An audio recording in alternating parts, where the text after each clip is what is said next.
Hey, Gavin. Hey, Louie. How you been, girl? It's been like, I feel like all of us, Yes. America, Yeah. world, Mr. Worldwide, Pitbull, like we are going through it. Everyone's going through it. It's just the beginning. We have just begun. I wanted to say this. Maybe this is too early, but I don't care. Gene Hackman died today. I know. And like, and in a weird way, I was thinking about him today. Obviously, there's a lot of news about it. I was thinking about him in relation to our subject today, and how, like, again, a very American everyman who very serious, very funny, was doing popcorn things, but also like Academy Award bait things. Right. Paths crossed quite a bit of times. The movie Power, Crimson Tide, it's not like they were separate entities either, really. Yeah. So, yeah. But so rest in peace to Gene Hackman. Loved you in The Replacements. Truly, madly, deeply. One of my first DVDs. I'm a little shocked you didn't go with Heartbreakers, but okay. Heartbreakers is maybe one of the dumbest movies I've ever seen. But you know what? Gene Hackman could, okay? True. Hi, everyone. Welcome to the Mixed Reviews. We are a film podcast where we take a film subject, such as an actor, director, or a mini genre. We take a whole month. We watch as much as we can, and we read as much as we can. And we take all that information and we give it back to you. And then we tell you what we like and what we don't like. The reviews are, in fact, mixed. Mm-hmm. The day is trained. The bones are collected. I am inside man. The debates are great. I feel equalized. Yes. So yes, we do little hot takes here and there. We mix up the reviews. We have a lot of fun. So thank you for coming back to us. This is episode 10 billion or whatever. Or whatever. Yeah. We didn't have a poll because our last episode was our recap of last year. Yes. The Oscars, LOL, are this weekend. Yeah. We talked about No Other Land maybe not getting a spot, and it did. And it did. She's nominated. I'm gonna end up being wrong again, but like it's not gonna win, and I'm gonna be mad when it doesn't win. I love that in my heart, Gavin, you saying this is part of the magic that is going to make it win. I hope so. I hope in all, like, your lips to whoever's ears, like, yes. To Denzel's God's ears. I want it to win. Obviously, like, it was my favorite film of last year. It was so affecting, so moving, so informative, and just truly, like, the power of cinema. It changes things for people. Yep. And yeah, but you have no faith. You have no faith. But I have no faith. Faithless. Yeah. I'm Faith No More. Okay, honey. If I could name a Faith No More song, I would start singing one now, and I cannot. You're just Faith Evans. I'm Faith Evans. The New York Times projectionist guy is predicting that it will win. So oh, nice. So who can ever be sure? What does he know? He just sits behind a camera projecting movies all day. Is that what you like? Yeah. If Oscars is your thing, have fun this weekend. If they're not, go see another movie, whatever. To paraphrase Steel Magnolias, if Oscars is your thing, go have fun this weekend, and if not, come sit next to me. Very much that. I wanted to say, Gavin, we didn't talk about this, but maybe some like old business that we should talk about is, I don't know if you guys knew this. Me and Gavin have this Patreon show, Gavin and Louie Go to the Movies. We use your Patreon money to buy ourselves Alamo Drafthouse season passes to go see these movies. In the last couple of weeks, I mean, I think we kind of knew that the Alamo Drafthouse had been bought out by some evil overlords. Were doing not so great things. Yeah.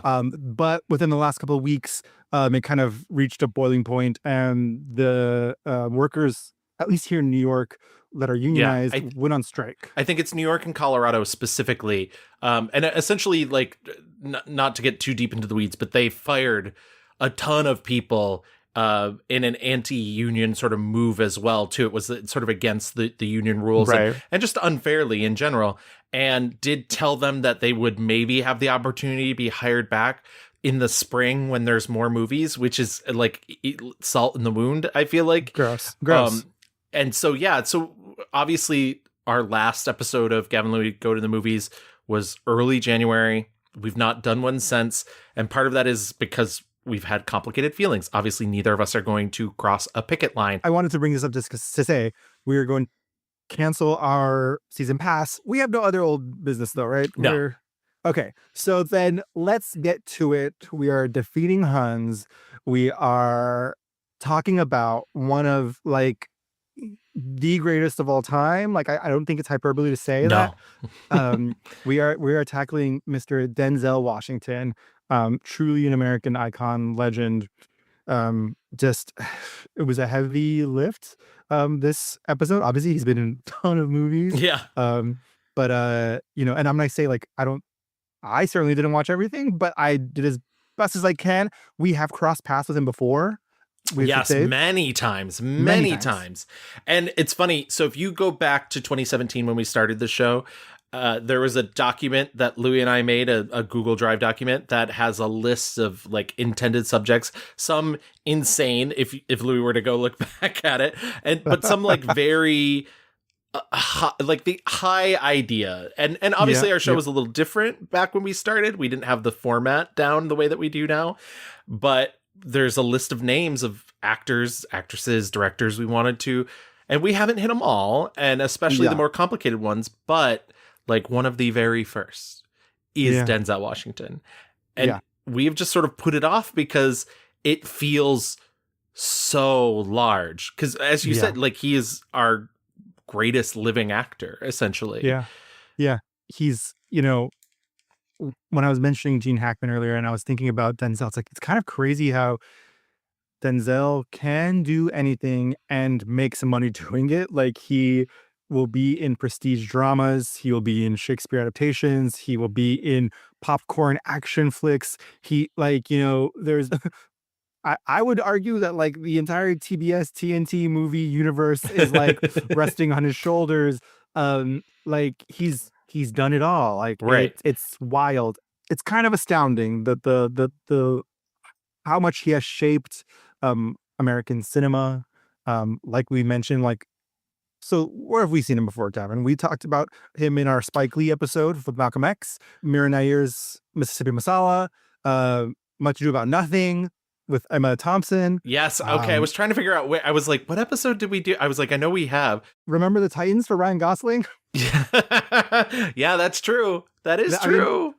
I'm sure we're missing some because he just really is.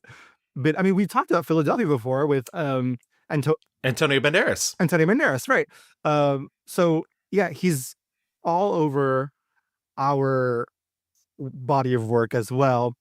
What's the Chris Pine movie? Unstoppable. Oh, Unstoppable. Yeah. Okay. Like, all right. Yeah. Sorry. Was that your Denzel? That was my Denzel. That was I will never do it again. Thank you very much. It's pretty good. Oh, thank you. Say. So yeah, I mean, Gavin, do you remember your first Denzel? You know what's funny about this? My first Denzel, which is why I can never hate this movie, is probably this probably can't be my first, come to think of it, because I feel like it's so late in his career or so like midpoint in his career, and I'm buying myself time so I can look it up. But 1995's Virtuosity, I guess that's only 12. That makes me 12. And actually that's probably early. It's pretty early. And actually probably 11. I saw Virtuosity at the drive-in movie theater. Wow. And let me tell you, it was so fun when you are an 11-year-old. Yeah. I didn't even know this movie existed. And I think like I decided to watch it because it's mentioned in the latest New York Times Magazine article about his career. And I was like, let me see what this is. And I was like, oh, this is a crazy movie. One of those, it joins the net as 90s movies that didn't know what the internet was, but decided to like pop off. You know what it really reminded me of? And we'll probably end up talking a little bit more about it later, but it reminded me of like Demolition Man, if Demolition Man wasn't fun. Yes. And the thing is, like, I was ready to be like, oh, here comes my 1 star with Virtuosity. Right. And it's like really fun. It's fun. It's just not as, it just doesn't have anything like the 3 seashells, like Demolition Man. You know, that's the, like nothing that I can like quote and have fun with. And also I think that he kind of lacks some chemistry with the lead. Though, funny enough, there was apparently a sex scene and Denzel Washington asked for it to be removed. because he's a good Christian man, which we will get to. What was your first Denzel? Do not throw tomatoes at me. I really do think it was like watching friggin' Remember the Titans in school or something. I mean, you're a little bit younger than me, and that doesn't come too much further down the line. So it's like, 2001 or something like that? 2000, okay. So like I was in middle school-ish. Yeah, I was middle school, and we watched a scene from Glory, I want to say in like 8th grade social studies, but at that point, I would have seen more of Denzel anyways. I think I saw more of him as I grew up and went back, obviously, through this project as well. I was shown The Hurricane in college at like I think it was like a film lit class, was like really taken with him. Same thing with Much Ado About Nothing. But yeah, he's so good in Much Ado About Nothing. I know. Truly. The thing about him is like, he's always just, for at least for like our lives, always been part of the Hollywood establishment. He's just always been there. And he kind of goes through these modes of like, kind of everyday man who's got to figure out the thing, right? Like John Q type vibes. Or he's like literally a fucking superhero. Like, and it's the perfect middle ground for that, by the way, and I don't know if you ended up getting to watch it because it's such a kind of silly movie, is Deja Vu. Because Deja Vu fully hangs on the fact that he's the person who like every 5 minutes is going like, this is crazy. This is so stupid, you guys. You are all stupid. Get me out of here. And it like all works because that movie, he's like in the superhero role, but is like, no, I'm just a normal guy and this is fucking stupid. Right. Unlike Equalizer, where he's like, yeah, I'm a superhero. Yeah, whatever. No, I'm invincible. I'm basically Jason from the Friday the 13th movies, except you like charismatic. And also I'm 68 years old. Yeah, also that. He also has his Shakespeare mode, obviously with Much Ado, also Tragedy of Macbeth, which we talked about in our Coen Brothers Peppers. Yep, there you go. Yep. He also has his like, which I think is a very important part of his body of work, is the historic American story mode. Great Debaters, American Gangster, obviously Malcolm X. And we probably won't get to it in this episode, but like a ton of documentary work, a ton of narration, a ton of talking head. Like in that vein, carrying over from what you were saying, like he is sort of the bookkeeper of the great American story, especially in the Black experience too. Yeah, I mean, we'll get into it, but like he's producing all those fucking August Wilson movies, and starring obviously in Fences with Viola Davis, who like it's him and Viola, just like it just makes sense, and they are two of our best. And so with that being said, why don't we get into our rewind?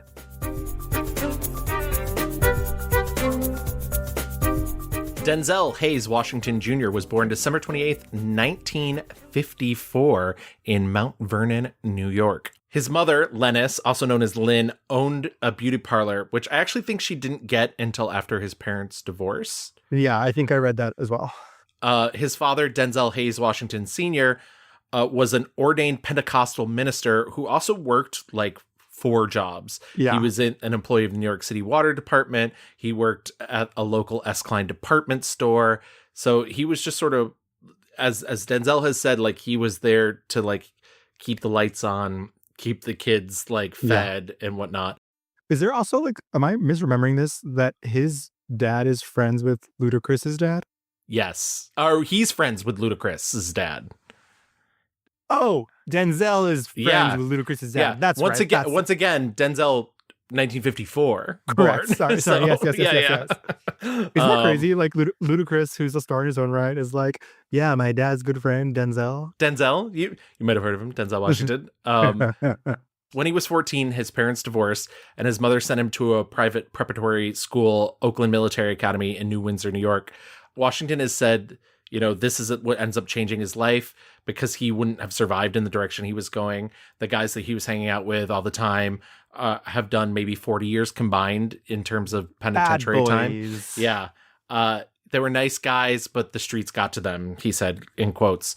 Uh, and he ends up attending mainland high school in Daytona Beach, Florida from 1970 to 1971.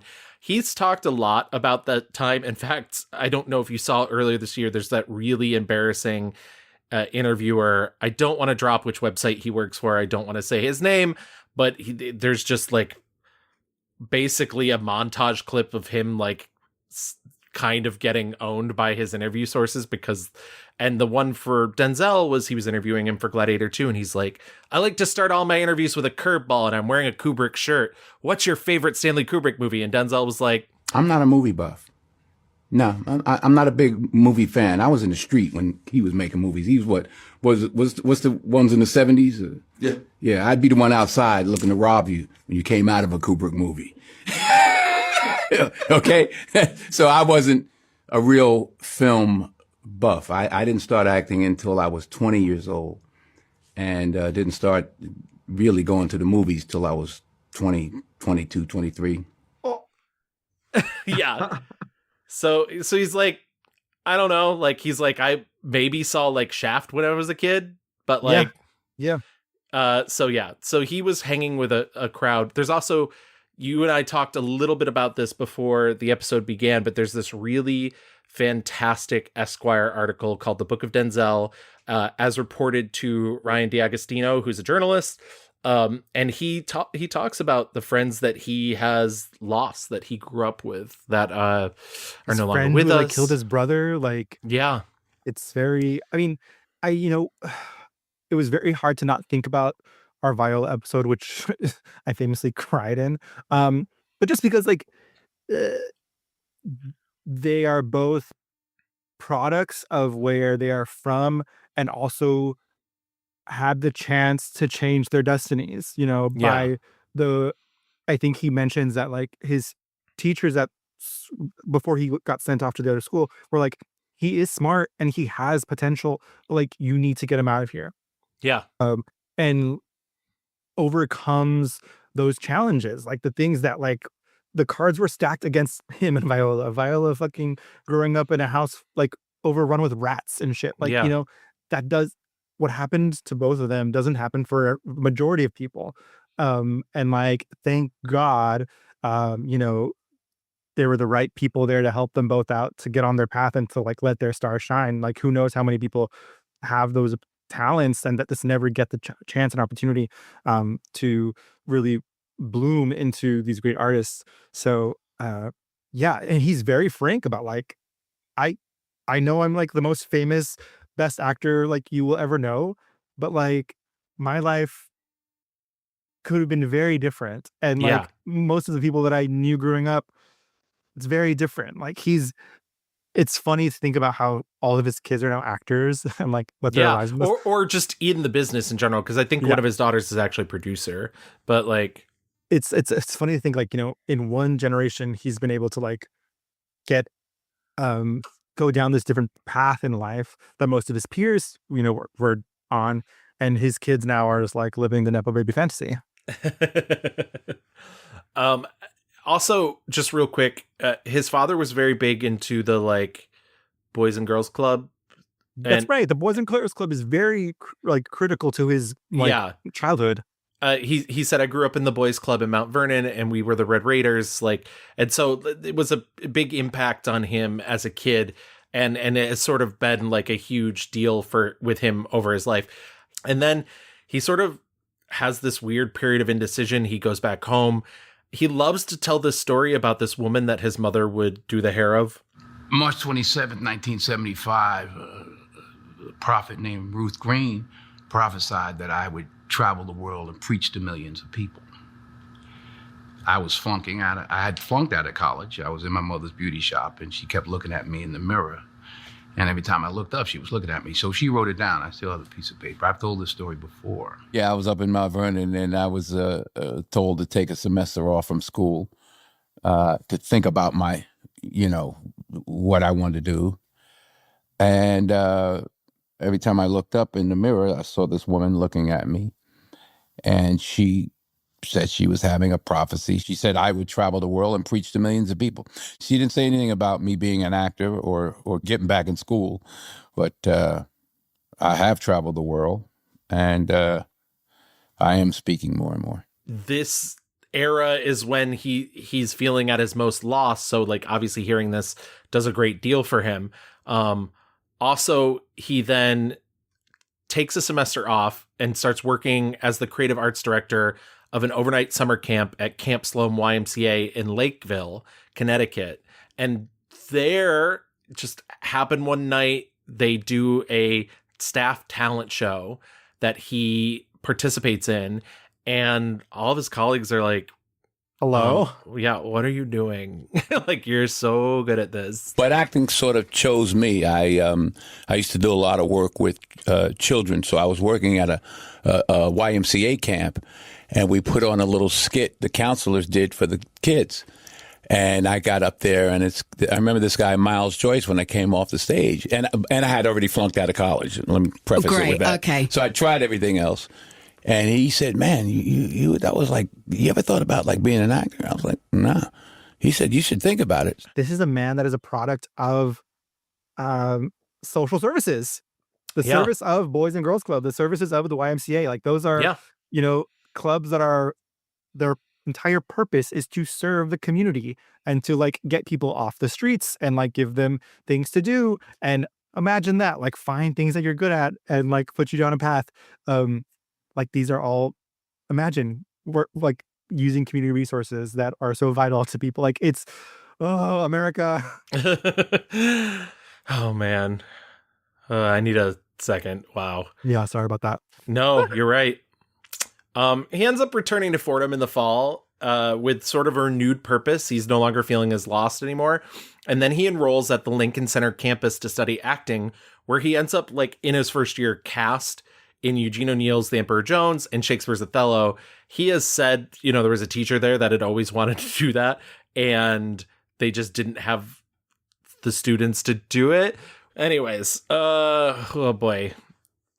He then attends graduate school at the American Conservatory Theater in San Francisco, California, where he ends up only staying for about 1 year. And then he returns to New York to begin his professional acting career. And he has said, like, there's some politics at play and doesn't really want to talk about it. But also, by that point, he had already, like, done his first TV movie. So he was like, I don't need this. I'm here. I've arrived. And that TV movie, by the way, is 1977's Wilma. You can find a couple different copies of this on YouTube. It's a docudrama about sprinter Wilma Rudolph, and essentially he meets his wife on the set of Wilma. Incredible. Yeah, she's one of the other people in the cast. She's not Wilma herself. And they have a great story about how they met, and it's very adorable, and I will let them tell it. The first movie I ever did, TV movie, was about Wilma Rudolph.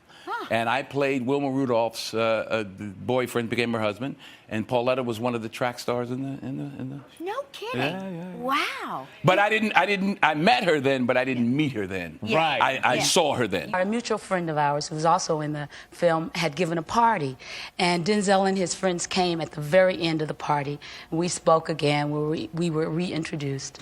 And then the next night, I attended a play, and I got there late. So I snuck in and just sat down. I didn't look at who was around me. And at intermission, the lights came up, and we were sitting next to each other. He also ends up making his big screen Hollywood appearance in Carbon Copy in 1981. We have to pause.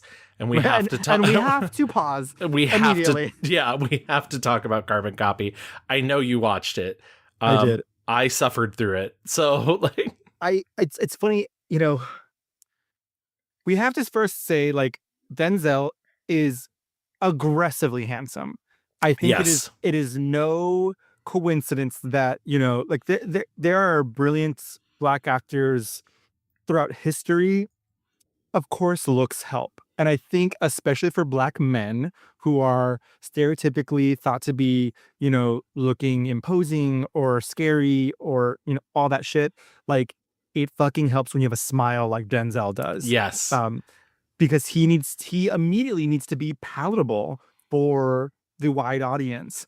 Yes. This movie, Carbon Copy, is like right off the bat, like race relations in America and how crazy that is. Right. It's like kind of a satire, wants to be. It's like dark-ish comedy send-up thing. I think obviously this movie's trying to be like very liberal for its time. Yeah. Well, I think it falls into the trap of what a lot of people accuse 30 Rock of, which is that like, it's like, oh, we're going to go so crazy into the other direction to be like people that are conservative are so crazy that it like comes like the liberalness of it gets lost because like everybody's so fucking despicable. Even the like the guy who learns his lesson, George Segal's character, essentially, by the way, I guess we should explain George Segal. This movie is about. Yeah, this movie is about George Segal is a businessman. Is he a lawyer? What is his deal? Yeah, sure. Denzel Washington comes into his life after his mother has died, and he's like, I'm your son. And this man had an affair with a black woman many years ago, and essentially the father of his wife like kind of paid to make it go away. And he like now his life is up in ruins because he has a black son. He has a black son, exactly. And he's married to a white woman who is like the worst and has a daughter who is the worst. But so George Segal's character like literally first of all attempts to rape his wife and then actually succeeds in raping his wife later in the film, and he's the guy we're rooting for. There are parts of this movie that I thought were funny. There is some writing in this movie that I was like, that's fucking funny. Because there's a whole scandal where I believe it's Denzel who says Jesus is black. And it was George Segal actually says it as like kind of a joke, like right. There's like a joke. Oh yeah. George Segal says, and he's like, you need to apologize. Right. Jesus is white. He's like, how do you know that? He's like, well, because God is white, so his son needs to be white. And he's like, well, my son isn't white. I thought that was funny. And I don't know. I had trouble cracking a smile there. I was like, when will this end? I just thought like it's 1981. They were like, we're not even going to try and live in the world of possibility. Like, Denzel Washington, super dark skin.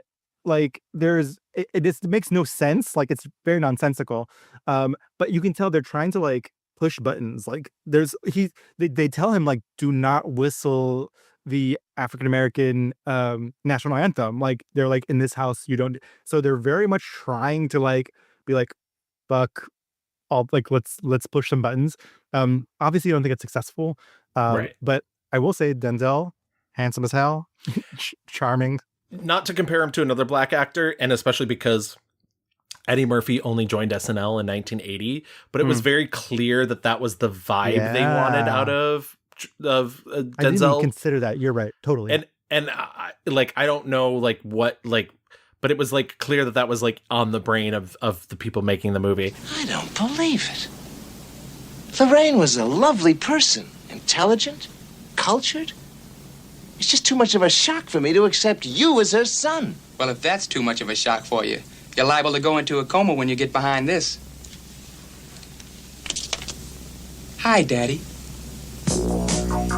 I don't want to belabor too much on Carbon Copy other than I hated it. But he also ends up getting a 1982 Distinguished Ensemble Performance Obie Award with the rest of the cast of A Soldier's Play, which was off-Broadway at the time, that premiered in November 20th, 1981. But Denzel's big career break ends up coming when, in 1982, he's cast as Dr. Philip Chandler in NBC's television hospital drama St. Elsewhere. He remains on St. Elsewhere until 1988, so he spends all 6 years on it. He's the only African-American actor to appear on basically every episode of the entire 6-year run. Wow. And during that time, he ends up doing... I think the situation is that he is given either time off or during the summer seasons, he is working. And goes back to what you were touching on at the beginning, is that like his love of acting is about the acting. Like, he's doing TV, he's doing plays, he's doing movies. Like, he loves being an actor and he loves the art form of acting.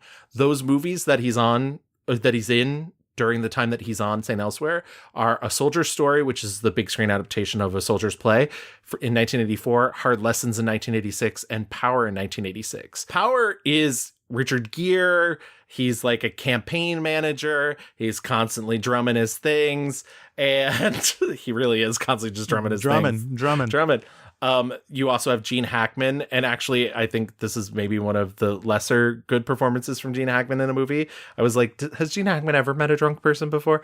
But essentially, like, Denzel Washington hires Richard Gere to fix this campaign for him, but at the same time is like kind of out to play Richard Gere for a fool. Maybe he plays like a very bad man, but in the way that Denzel Washington plays bad men, which I think is another interesting thing. When Denzel Washington is playing a villain, they are very convinced of their own, like, everything that moral they high do. ground. Yeah, exactly. Like everything they do is in service of something they believe, right? That they deserve, and they want, like, that they're bucking the system because either it's revenge or it's a place that they deserve to be. And I think that's an interesting thing, because I think everybody always talks about, like, oh, every villain thinks that they're the hero of their story. I don't think that's necessarily what Denzel is doing when he plays villains, but he is playing them as though they have a goal to achieve, and unlike a normal person, are willing to cut the throats that they need to cut to get to that goal. Look, we just wanted you to know that if you really did try and screw us, that something bad could happen to you.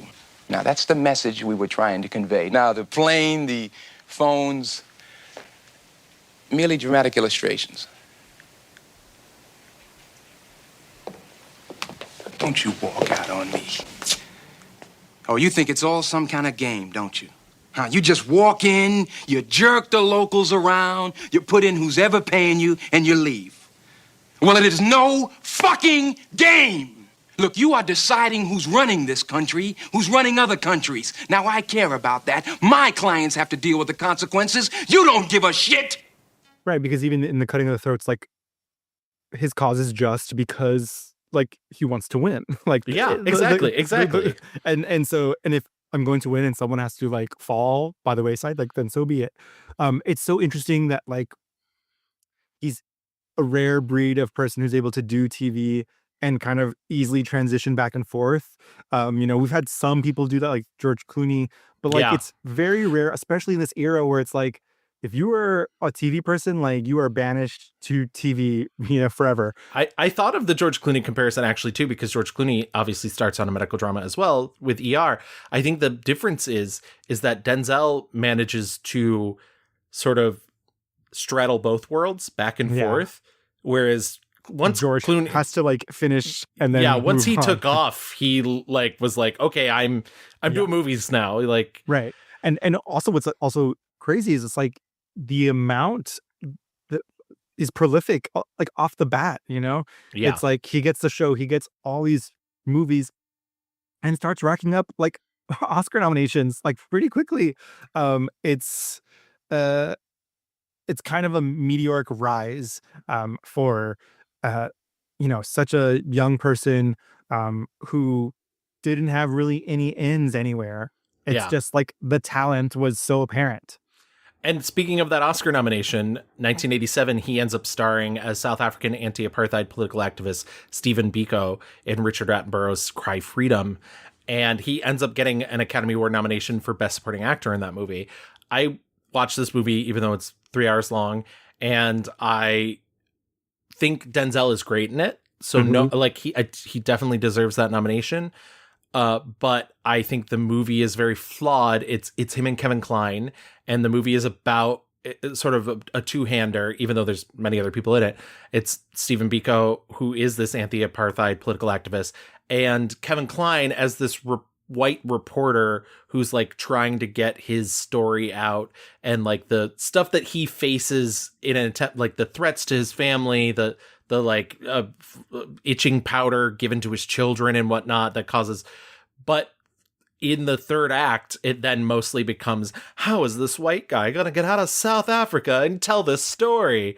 And that's kind of classic, I guess, for, right. And that's the frustrating thing, is it's like white savior towards the end. I will say, I think a lot of his movies kind of suffer from that. Yeah. And I was thinking about that. Well, Like I was like, I mean, the next Glory, the next one is very that. So I mean, we can talk about Glory 1989. Like it's a when I saw, I've never seen this movie before, but I saw it for this, and I was like, oh, this is about, black soldiers.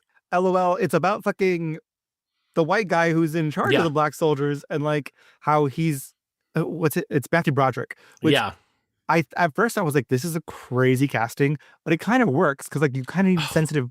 I think you kind of need sensitive boy like in that role.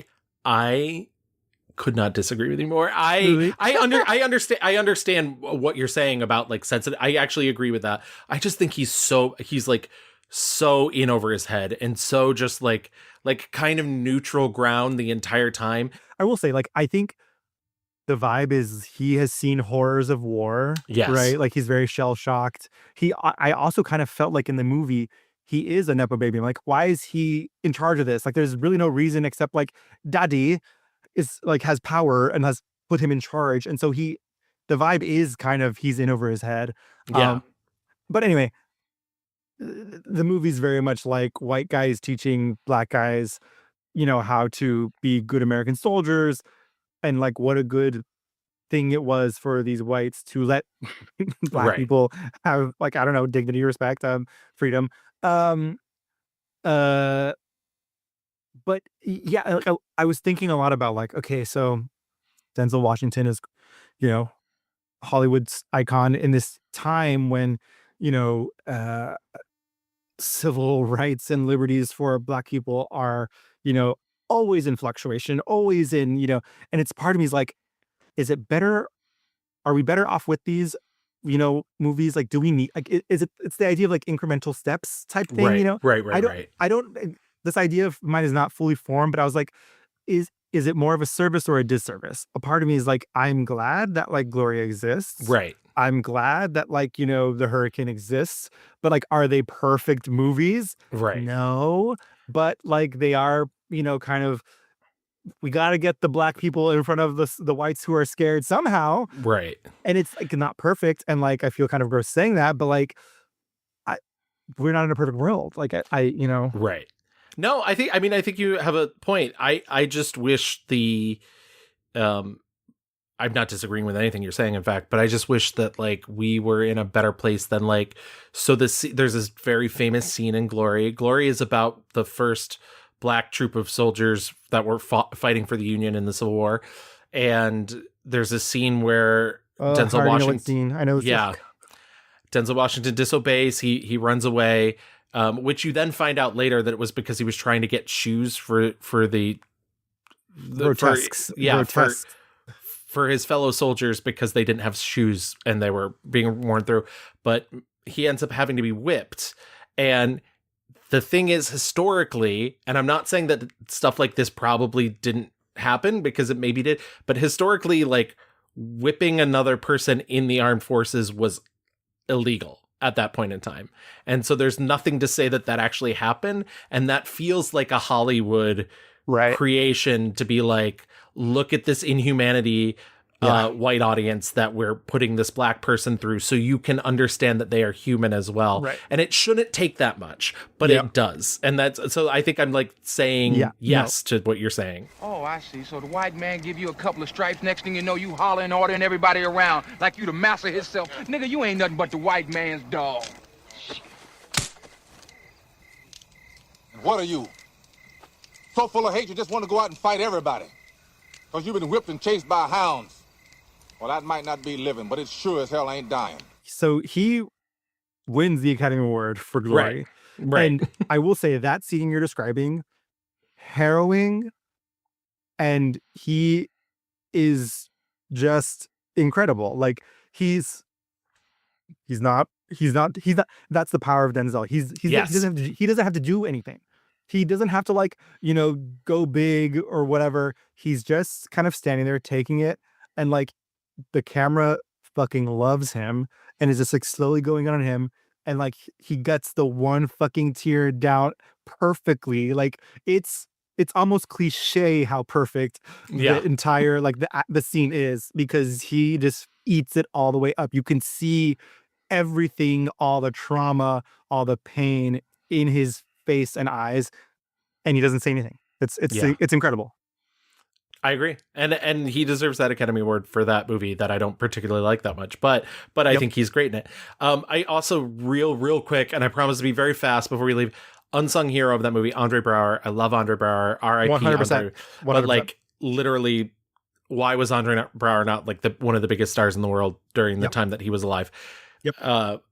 Also, around the same time, he's in The Mighty Quinn and for Queen and Country. For Queen and Country, bad. The Mighty Quinn, Silly Billy. I really liked it. I actually was like, why don't we make movies like that? The Mighty Quinn is a detective movie. It's a buddy cop film.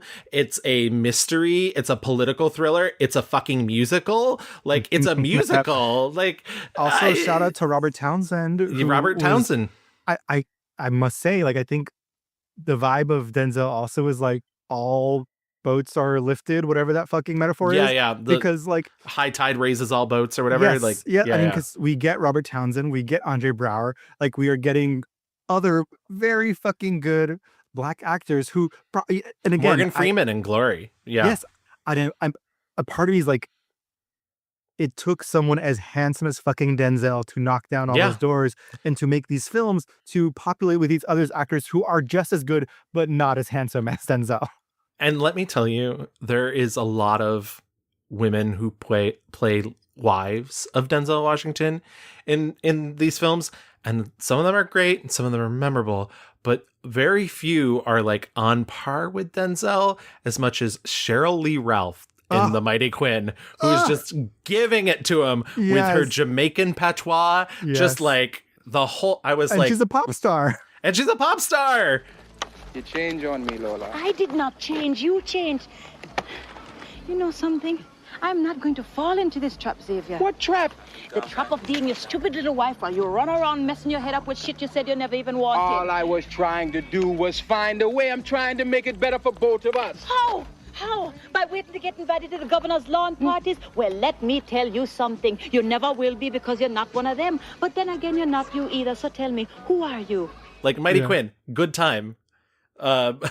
Silly Billy, good time. Yes. In the summer of 1990, he ends up taking the title role in Richard III at the Public Theater in New York.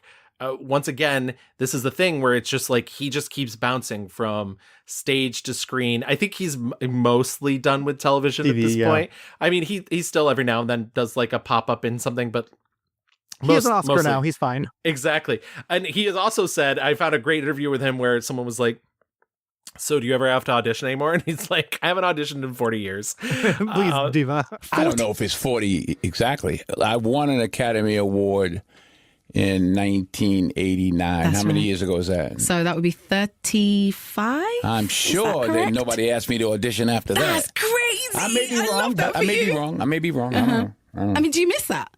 Auditioning? Yeah. No. Also, in the same year, he ends up starring as Bleak Gillum in Spike Lee's Mo Better Blues. Why do I feel like... Yeah, why do I feel like we talked about it? Oh, Spike Lee. Duh, Spike Lee, obviously. yeah. Go listen to our Spike Lee episode. I love Mo Better Blues. I think it's great. And it's costumes eating up. And in 1991, he stars as Demetrius Williams in Mira Nair's Mississippi Masala. So hot. Yeah, So hot. opposite Sarita Chowdhury, who I have said before on the show is one of the most beautiful humans alive still to this day. Gorgeous, gorgeous. And like them on screen together is like crack an egg on your TV. It'll fry up for you. Like, yeah, sensual seduction. Yeah, I know we both have fond recollections of that film. I don't have anything negative to say. I do want to just say one negative thing about 1990s Heart Condition. I don't know. Didn't watch that, so okay.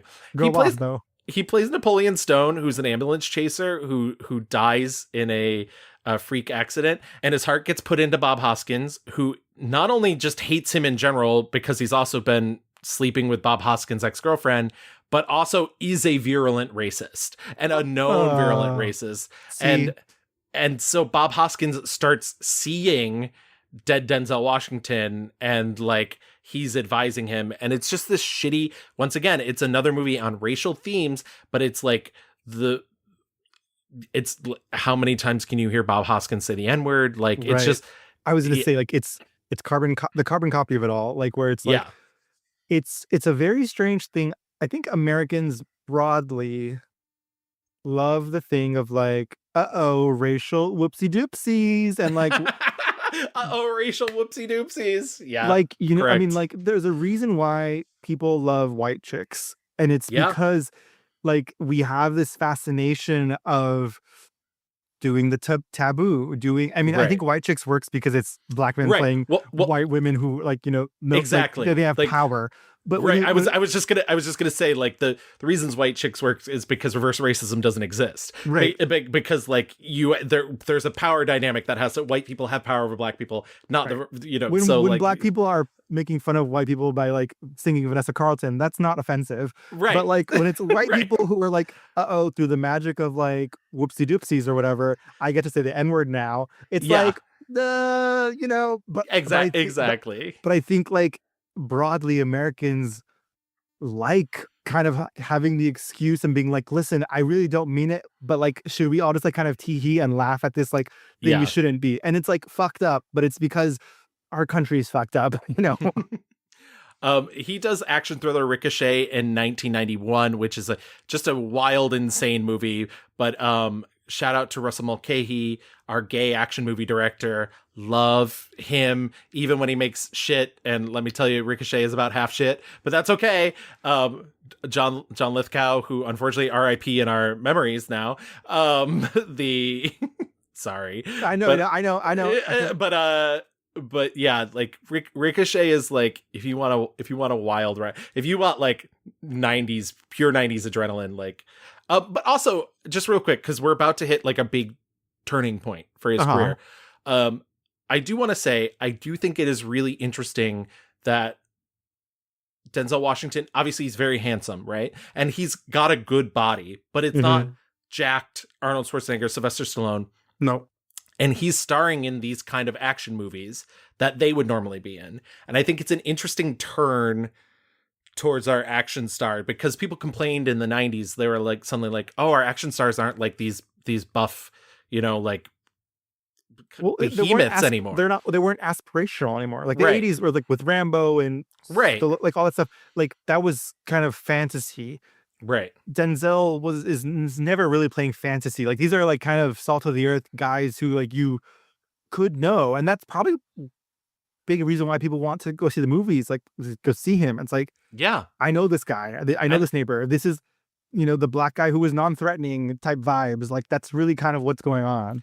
And that's what I think is so fascinating about it, is that turn towards that is like really an interesting thing, especially because like he is a black man, but he does fit in the role in a prejudiced American society into the everyman slot. I was thinking about this during this episode, and like my dad was not a prejudiced guy, but like my dad loved Denzel Washington, and my dad was a white man because I am a white man. And I think it is part of like Denzel Washington is both so talented, but also just like not threatening. Yeah. And so like becomes very palatable for white people. It's the charisma. I mean, like he just was able to put all audiences at ease. And it's strange because I think his body of work is political. I think he clearly has this mission to tell the Black American story. And yet at the same time, like he is out here doing movies and doing roles where like, it's like the Dolly Parton effect, taking the politics out to be like, I know people from everywhere and I respect everybody and I want everyone to respect me. That's the vibe. And so he's able to, you know, like I pulled that Dolly Parton thing out of my ass, and it's kind of like really profound actually, because it is. Because she, in the same way she says she's not political, but like her entire career is political. Like existing is political, you know, like your presentation of who you are is political. And he, as this black man who is like young, and like he doesn't have to flash that smile if he doesn't want to. No, we know in his movies he can play evil and villainous and be scary as fuck. But like he, you know, has that charisma and charm, and it just like works on everybody. And it's interesting in this turn we're about to take where it's like he is decided to be political. But yeah, it hit me midway through doing this. I was like, oh yeah, my dad went to the theater my dad's the one who took me to see Virtuosity. My dad went to the theater to see the Pelican Brief. I remember him going to the theater to see Crimson Tide. He saw Fallen in the theater. It's just one of those things where I didn't put it together ever, but I was like, oh yeah, my dad was like a big Denzel Washington fan and an interesting sort of way. Every dad loves Denzel. Okay. Oh my God, make that t-shirt, Louis, make that t-shirt. Every dad loves Denzel. But yes, so 1992 comes around and like you said, he makes a big political decision, which he stars in Spike Lee's Malcolm X. Yeah. Obviously he teamed with Spike Lee before. He knew how he worked. He trusted him. And, he ends up getting another Academy Award nomination. How he did not win for Best Actor that year. I'm about to fucking see who fucking won that year. Yeah. All this to say, Malcolm X is quite the epic. We talked a lot about it in our Spike Lee episode, but it is literally a 3-hour long movie. And what's great about it is it very much, this is probably the only time it's ever going to be compared to The Mighty Quinn, but like The Mighty Quinn, it is a multi sort of genre movie as well, because it is a biopic, but it is also a musical at points, and it is a crime drama, and it is a political thriller, and it's all these things, and only the way that Spike Lee could present it. It has all this energy. It never feels 3 hours long, even though there is an intermission in it. I love Malcolm X. I think it's really fantastic. Yeah, we talked about it a lot in the Spike Lee episode. All of his movies are so powerful and good, but this one feels so vital and integral to the American story. It feels like, everyone knows who Martin Luther King Jr. is and like his story or whatever. And like this feels like peeling back, and it's an education. It's like what you were saying about No Other Land, it's informative, it's life-changing, all those things. And actually, something just building off a thought process you mentioned earlier, what's interesting is a lot of people complain about Spike Lee for going the extra for sort of the not necessarily beating the audience over the head, but pushing things further than a lot of other directors would. There's not a lot of subtlety in Spike Lee's work, and I don't think that's a negative thing.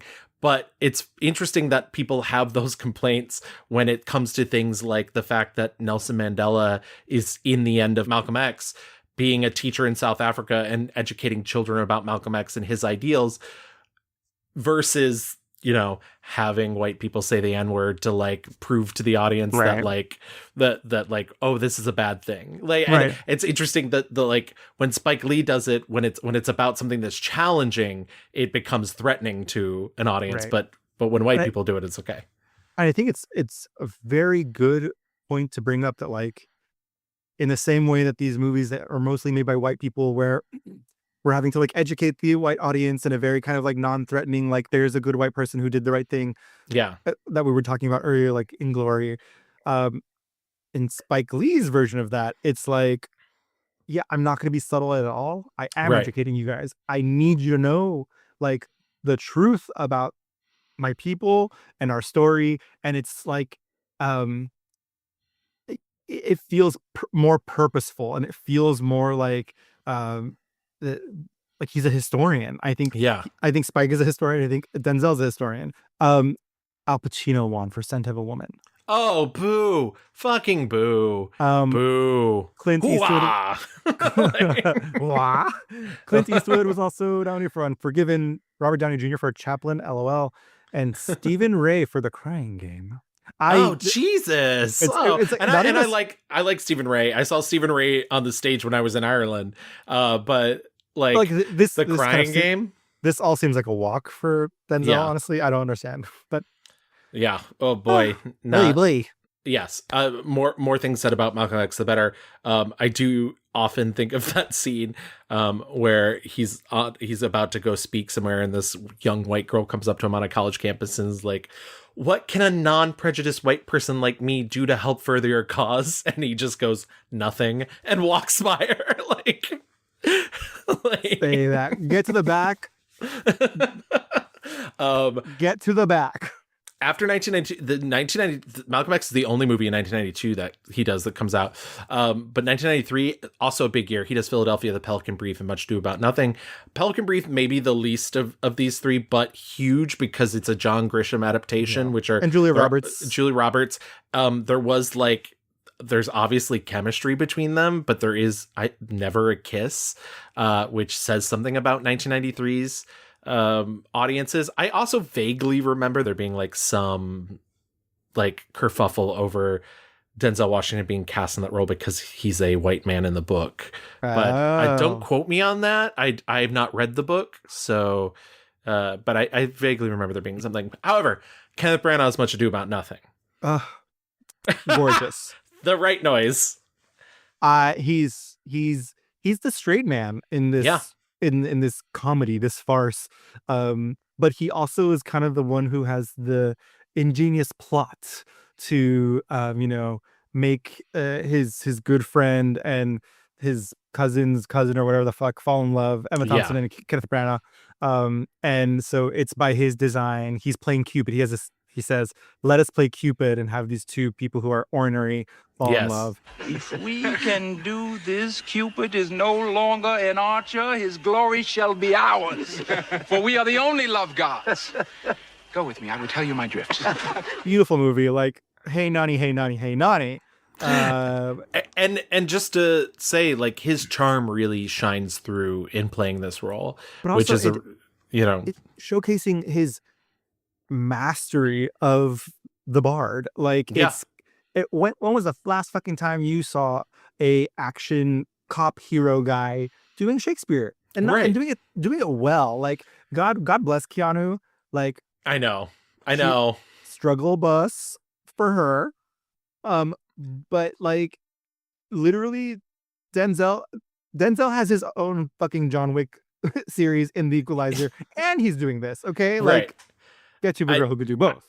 I didn't realize that this like is also like a kind of a rogues gallery of previous subjects as well, because you have Keanu and you have Michael Keaton. And Michael Keaton. I will say this, like, for as much of a blowhard as I think Kenneth Branagh kind of is, and much of a showboater as he is, he does have a really smart, because you wouldn't think to cast Michael Keaton in a Shakespeare adaptation, but he's very good. And I don't think you would think, I know Denzel had been doing Shakespeare on stage, but because of what you just said, like in a typical like action movie star thinking way, you wouldn't think to cast him, let alone in one of the comedies. Like, it makes sense for the Coen brothers to be like, yes, he can play Macbeth. But it's a much harder to be like, oh, Denzel should come play in the sandbox with us while we're just sort of goofing and gallanting around. But it makes sense because he's playing like the general, the lead of this like band of men who have come back from war. Beautiful movie, great music. I did want to say, we've talked about Philadelphia before, and I remember you talking to me about the scene where he's listening to the opera. I had never seen it until for this episode. And I was thinking about like how, again, like this is a part of the story of like telling the American story. I think for me, it lines up into that. I also didn't realize like it's not really a sob story of like a guy who accidentally got AIDS or whatever. Like, it's just like plainly like, this is a gay man. And yeah, he was fucking at the porn house. And I thought that was really radical. Like, the movie makes no like, well, actually, he loves God. So, like, it's just like, he's like, yes, I went to the porn house and fucked and did have a boyfriend and whatever. I got AIDS. Like, and they still deserve rights and respect. And this is the movie that does for gay people what like they're attempting to do with Glory. But for us, it's like being like, yeah, these are human beings, because Denzel's character, who is a lawyer, who is essentially Tom Hanks is also a lawyer, but Tom Hanks hires Denzel to represent him in a case in which he's suing his former employers for wrongful termination because they terminated him because he has AIDS. And this is not just a movie about a man dying of AIDS. It's about a movie about a human who's demanding to be treated like a human. And Denzel starts off incredibly bigoted, like literally to the point he says, where I'm bigoted. He says, I'm bigoted. I don't like those homosexuals. He's telling his wife who just told him, my aunt is a lesbian. The guy who's fixing our cabinets is gay. Well, we know a lot of gay people. And he says something like, don't bring her around the kids. All right, well, hey, I admit it, okay? I'm prejudiced. I don't like homosexuals. There, you got me. All right. I mean, the way these guys do that thing, don't they get confused? No, I don't know. Is that yours? Is that mine? You know, I want to be in the bed with anybody who's stronger than me or that has more hair on their chest than I do. Now, you can call me old-fashioned, you can call me conservative. Just call me a man.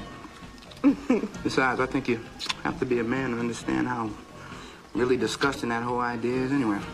Yeah? Yeah. Well. Little caveman at the house. Damn Skippy. There you go, baby. Stay away from your Aunt Teresa, too. You hear me? Joe, don't say that to her.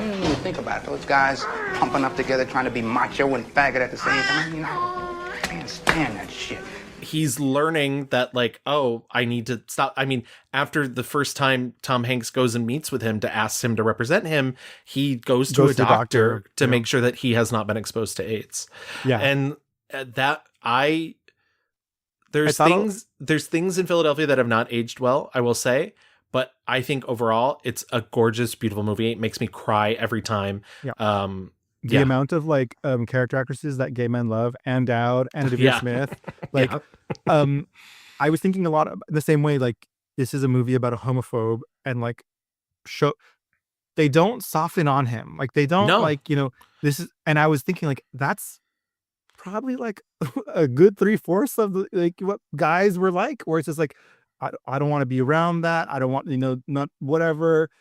And they really like, I mean, there's a guy who sees him on TV and like starts hitting on him and he freaks out. He freaks out. And the guy's literally like, I could kick your ass. Yeah. Like, do I look at, I mean, this movie in the same way, like where in Glory and in other movies where it's like, yes, teaching white people about black people. This movie is very much like teaching straights about gay people.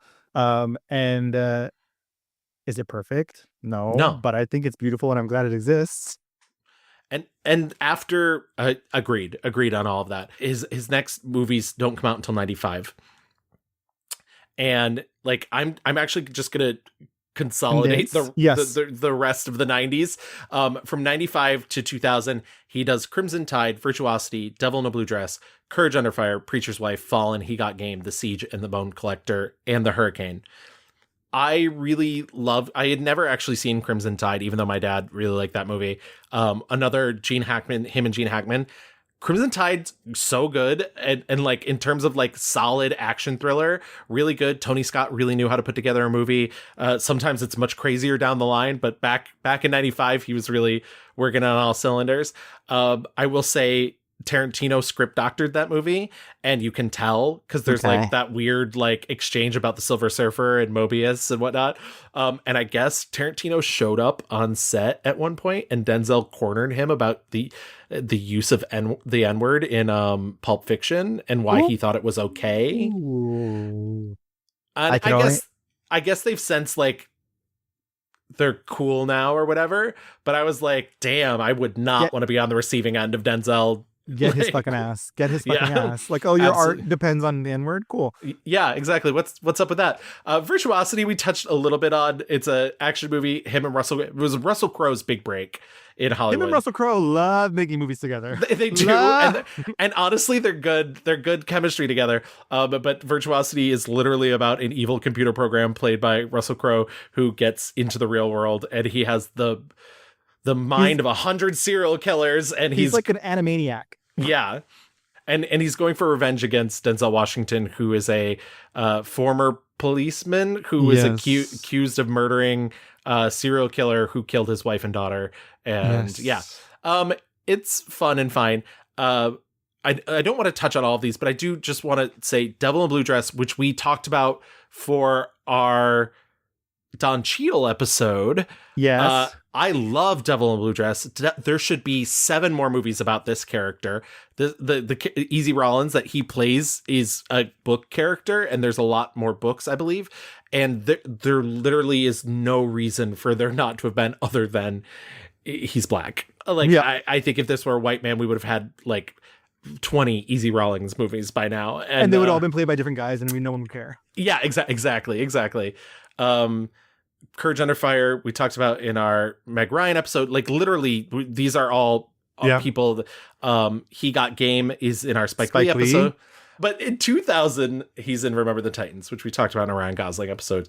And this, I feel like this is the corner. Like, he is moving, even though he's still going to be doing some action movies, obviously, like you mentioned, The Equalizer. Like, this Remember the Titans is like dad mode Denzel. Well, like, it's like also he can make movies for families and kids, you know, like it's okay. He does dramas, he does Shakespeare, he does action. Remember the Titans is a drama, but like it's a Disney produced, like, you know, happy go lucky, you know, I mean, again, like some tragic stuff happens, but really, like, but I mean, yes, tragic stuff happens, but in the end, it's like racial harmony, kind of, you know, XYZ. Yes. I think, I mean, we talked about this. I think it's great. I think fucking little Hayden Panettiere is great. Like, and also his daughter, like, Hayden Panettiere and his daughter have the, like, it's a cute movie. I don't love it, but like, I watched it a lot. But I think I said that in the Ryan Gosling episode when I was a teen. I was like, why do I like this movie so much? Turns out I just like men. But after that, like, he goes from Remember the Titans to 2001's Training Day, which are you know, like companion movies, really. Oh, like, really, just a double header for all the whole family. Training Day, very famous film. He plays a corrupt cop who's bringing Ethan Hawke into his like unit, but also his like criminal organization, scheming and scamming. Yeah, it's I believe it's his first collaboration with Anton Fuqua. I think so. That sounds right. And, you know, it ends up getting Denzel an Academy Award. Yeah, his second Oscar, I think. Yeah, it gets him his second Oscar, but his first Oscar for lead role. Mm-hmm. And was that not the same night that Halle Berry won? Like, that was the night? Yeah, okay, so yeah. He becomes the second African-American actor to win after Sidney Poitier. So, yes. And I think and Ethan Hawke also, is weirdly good in this. Yeah. Oh, I think it is. Here's my thing. I saw it when I was a kid, didn't like it. I rewatched it for this, still didn't really like it. I think it's a dumb movie with some really great performances in it. And I think both Ethan Hawke and Denzel are like firing on all cylinders. And I Snoop Dogg and Dr. Dre. Yeah, exactly. Terry Crews. I totally understand why he gets an Academy Award for this, because it is such a wild sort of over the top. I mean, the King Kong ain't got shit on me line is an ad lib. Like, it's just this kind of like crazy lived in. I will say, when I watch this I'm like, man, this deserves best acting over Malcolm X. No. But that's the Academy Award voters. I mean, Jesus, what more you want? I want the justice. Right? Is that not justice? That's street justice. What's wrong with street justice? Oh, just let the animals wipe themselves out. God willing. Fuck them. Everybody who looks like them. Unfortunately, it doesn't work that way. The good guys, they die first, right? Those school kids and moms, family men, they don't want to catch the stray bullets in the noodle. To protect the sheep, you got to catch the wolf. And it takes a wolf to catch a wolf. You understand? Yeah, I think like this movie, he says, you know, when he got the script, the cop was like more just like a straight cop who was like happened to be corrupt, and that he was the one who was like, no, like gangster life, and we're gonna do some research and like really, you know, fully immerse ourselves in this Los Angeles gang life, you know, motif. Yeah, I didn't enjoy watching this. I don't think this is an enjoyable movie. It's like very fucking tense and like, like just he makes a lot of movies that are very intense that like stress me the fuck out. But like that's kind of like his vibe sometimes, where he's really intense and he's gonna like lord over the movie. Like, is he gonna fucking kill the guy? Is he not? Is he gonna like, you know, make it out or not? This is also like the beginning of a trend of fucking Eva Mendes playing hapless fucking like sex pieces, and I'm like, oh, Eva Mendes, what'd they do to you, girl? I know. But yeah, I don't love the movie, but I think Ethan and him really are really strong. the next year he does John Q and Antoine Fisher. John Q is with Nick Cassavetes prior to The Notebook, like right before The Notebook. I don't think John Q's a good movie. I think that John Q's message is good. I think it's like, to me, this was too much like in your like literal characters stating theses of the film over and over again. Luigi Mangione made this film. Okay. Yes, yeah. It's literally a movie about a man who takes an ER hostage because his son can't get a heart transplant. And it's literally characters being like, the American healthcare system is really fucked up, guys. Don't you know this? And like, and I think that's important, but also like, I don't know, watch a documentary. And then he makes his directorial debut with Antoine Fisher. He also takes the minor role of Dr. Jerome Davenport in it. I think this is like a really personal project to him. I had never seen Antoine Fisher before, which is so funny because somebody commented on my Letterboxd review like that it was a high school staple for them, and I was like, oh, I am too old to have seen this in high school. But it's a story about a boy who is in the Navy. He has a lot of rage issues. He starts going to see a psychiatrist, and the story of his life unravels. It's a true story. It was written by the real Antoine Fisher. Wow. And the only other thing I want to say in it, like, I think it's very powerful and effective filmmaking. I think, like, obviously the subject matter could probably be kind of a little cliche because it's like about a seemingly unremarkable person and yet is about sort of an every person story. But yeah, 2003, he does Out of Time, which, yeah. Dean Cain. I know. 2004, Man on Fire and The Manchurian Candidate, reteaming with Tony Scott for Man on Fire. This movie's a seizure. But he does meet Dakota Fanning in it. He remains really good friend. Like, it's funny, we read an interview, but I know we both read in interviews, especially that Esquire interview. He says he doesn't really talk to many actors. Mm-hmm. It's just a job. Like, but I think he's held a really soft spot for Dakota Fanning because she is like, as he said, like when he met her, he's like, oh, this is a tiny adult. Like, this is like she was like really into her craft, and he like really respected that. Amazing. Which is why like she comes back for the Equalizer 3 and whatnot. The first scene we did together, there's a scene when she takes me up to the room where I'm going to stay, and she sits up on the bed, and we're doing the scene, and only twice in my career have I found myself sitting and just watching the other actor and not even being in the scene. The first time was with Gene Hackman, and the second time was with her. I was like, this woman's got to be 46 years old. She can't be 10 years old. 2007, American Gangster, The Great Debaters. Second directorial effort, The Great Debaters. I think his direction's very solid. I think it does. This one suffers a little more from the saccharineness of the whole, like, but I like it. I'm not trying to be like, but I do think it's one of those like feel good. Everybody sort of says what they. Right. Well, I'm thinking like we have to remember Denzel is the age he is. Right. And a part of me wonders, like, he does just believe in the like, God is good. We are all, if you're right, you're right. And like, it is as simple as, I'm telling you that this is the way it is. Like, I don't think his politics are probably super progressive. Like, I think it's just like, the idea is, are you good or are you bad? Is it yes or is it no? Like, it's just that. And that's the way it is. And I'm going to tell you the way it is. And you either respect me or you don't, and get out of my way if you don't. And like, I think that's a lot of his movies and these messages where it's like, it's not complicated. We're not going to get too deep in this, or we are going to get deep, but it's not complicated. You either are on for the ride or you're not. I fucking was sobbing at the end of The Great Debaters. I'd never seen it before. I never had either. But I think it's like, it strangely or sadly, like, just really stands the test of time, where it's like this black kid being like, you fucking should thank me for being disobedient and not being violent, because I should be violent. Like, the things that you've put me through, like, bitch, you say thank you that all I'm doing is like making a little bit of a ruckus and not fucking asking for revenge. I like Great Debaters a lot. And also American Gangster, where he also gets another Academy Award nomination, I believe. Reteaming with Ridley Scott, reteaming with Russell Crowe. Actually, I think this is the first teaming with Ridley. Sorry, because Tony, he'd worked with his brother quite a bit.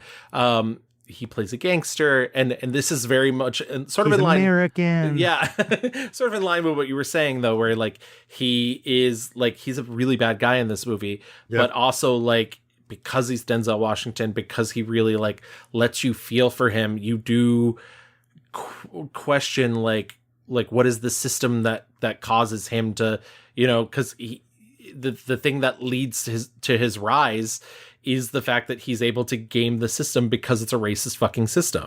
I think it's an interesting movie, but it's also 3 hours long. So yeah, I watched it and I was like, oh, this is definitely a movie for dads, and like it's good. Yeah. It's you know, it's special. No, but it's good.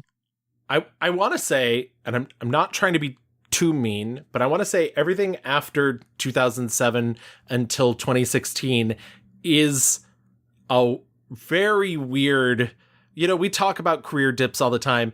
He does 2009's Taking Pelham 123, which is a remake, also Tony Scott, Book of Eli in 2010, Unstoppable in 2010, Safe House 2012, Flight 2012, Two Guns in 2013, The First Equalizer in 2014, Magnificent Seven in 2016. I think the big swing back comes from 2016's Fences.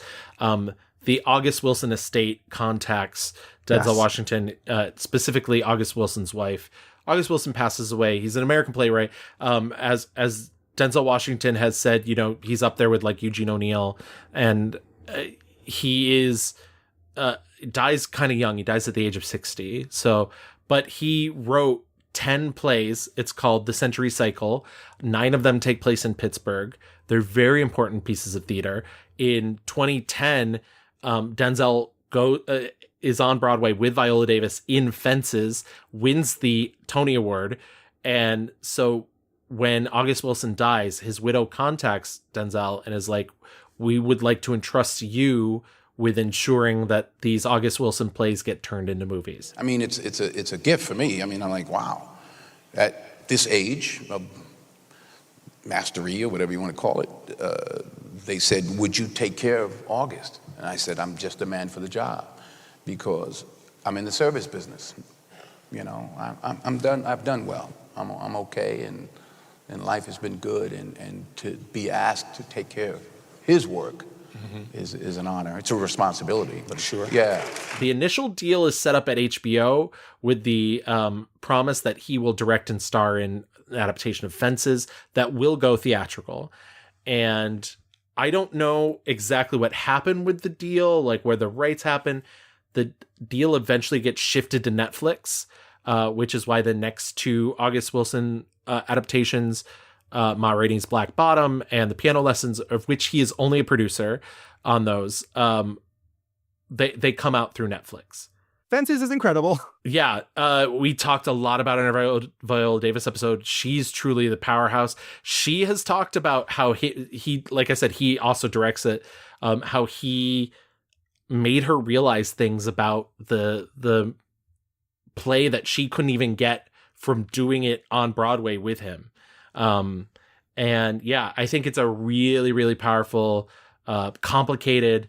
I can't imagine trying to direct yourself doing that because he is kind of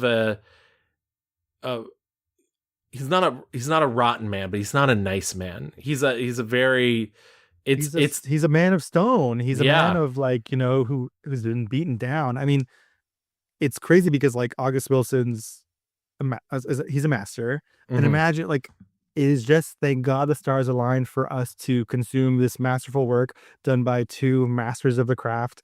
And yeah, I remember watching it by myself in the theater and just being like, fuck. He's so generous. I think we should talk about how he's such a very generous scene partner. Not only in this, but I think this exemplifies how generous he is to give Viola the space to really fucking turn it all the way up and just go up in flames. Yeah, it's a masterwork. We talking about you going off and laying up with another woman and bringing it home to me. That's what we talking about. We're not talking about no baseball. You're not listening to me. I'm trying to explain it to you the best way I know how. It's not easy for me to admit that I've been standing in the same place for 18 years. Well, I've been standing with you. I've been right here with you, Troy. I got a life, too.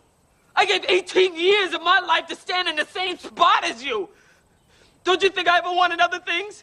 In 2017, he does Roman J. Israel Esquire.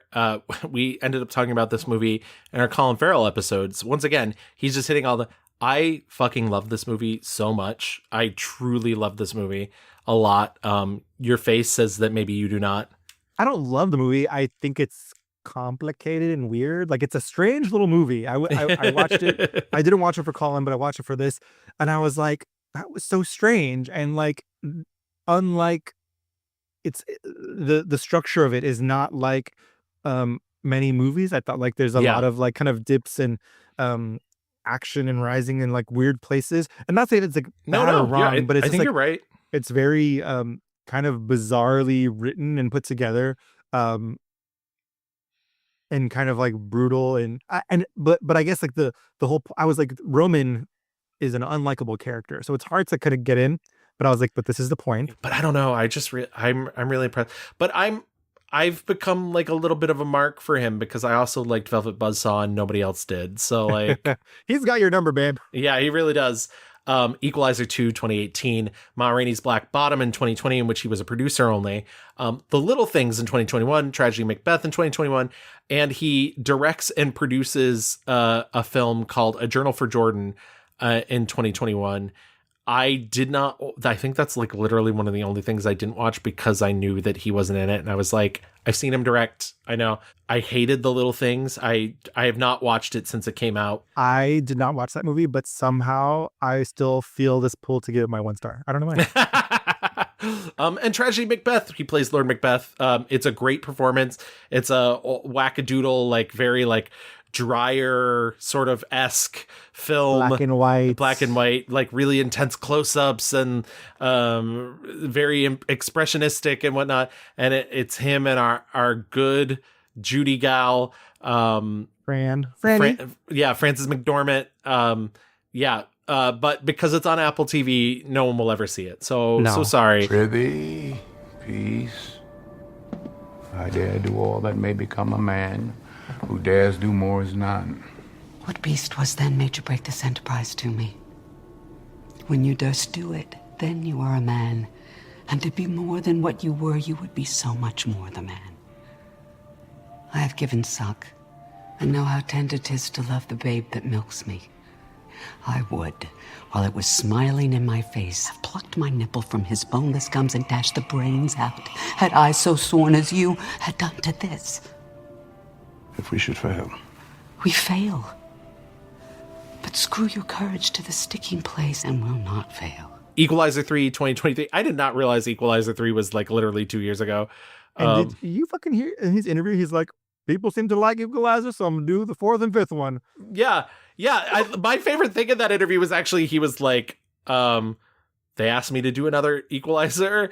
I guess we're doing 4 and 5. It's almost like he's being tricked into it. Like Queen Latifah is equalizing on CBS every week. Yeah, he produces The Piano Lesson in last year, which also was a whole family affair. Like one of his sons directed it. His other son starred in it. His other daughter produced it. And then the reason that his other daughter couldn't be in it is she was literally in a play in England at the time.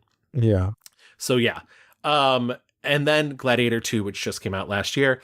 It's so funny. I saw these interviews where people were like, were you sad when you didn't get nominated for Gladiator 2? And he's like, what are you talking about? He's like, we made a good movie. Yeah, I understand that. But like, do I get sad when I don't get nominated? Like, yeah, he's very much like, does he also say this thing where it's like, which movies do I do for money? He's like, I do them all for money. I need money. Yeah, exactly. Though I do like that he's like, I am choosy.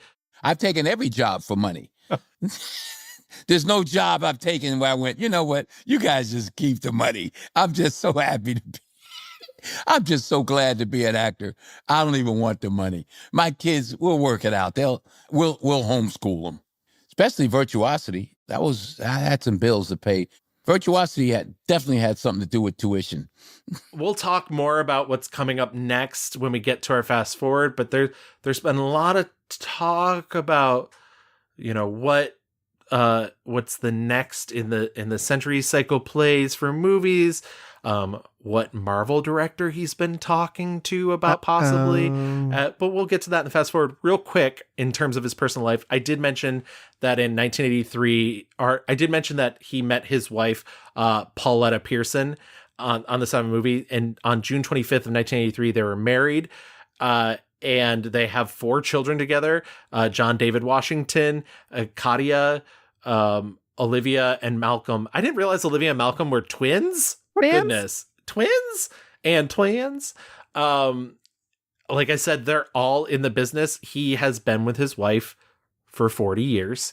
Yep. In 1995, they renewed their wedding vows in South Africa with Desmond Tutu officiating. Casual. So, yeah. We have talked... I don't want to get into this too much. I'm not religious, and so I do not feel qualified to talk about this, but he is very religious. He's a Pentecostal evangelical Christian, and a member of the West Angeles Church of God in Christ, which is in Los Angeles. He's considered becoming a preacher. He has been baptized. He's beginning to take classes to be a preacher. In 1995, he donated $2.5 million to help build the New Angeles Church of God in Christ facility in Los Angeles. He was only baptized literally this past December. Right. And now he's thinking about becoming a preacher. Part of this goes back to that prophecy I mentioned up at top. It'll be interesting to see where it goes. I was thinking about, like, he talks about that a lot, about it in the New York Times article. And it kind of, I think, goes back to, like, thinking about his career in movies and all the kind of like family vibes and good triumphing over evil, and like how it is black and white. You are either right with God or you are not right with God. You are, and I think that's part of that everyman quality that people love about him and that are attracted to him. Like, I think this religious part is a part of that. And I will say, like, obviously you and I are not like rah religious people at all, but I do in some senses feel like if you were going to be a person who's practicing faith, like, I think at least, like, he seems to be doing it in a very honest and good way where he's not hypocritical. He's not out here like Chris Pratt being an asshole about it, Yes. Like, yeah. And so I want to believe, and I know, my mom is very Catholic, but like she loves everybody, and she's like the least bigoted person I know. But like, and so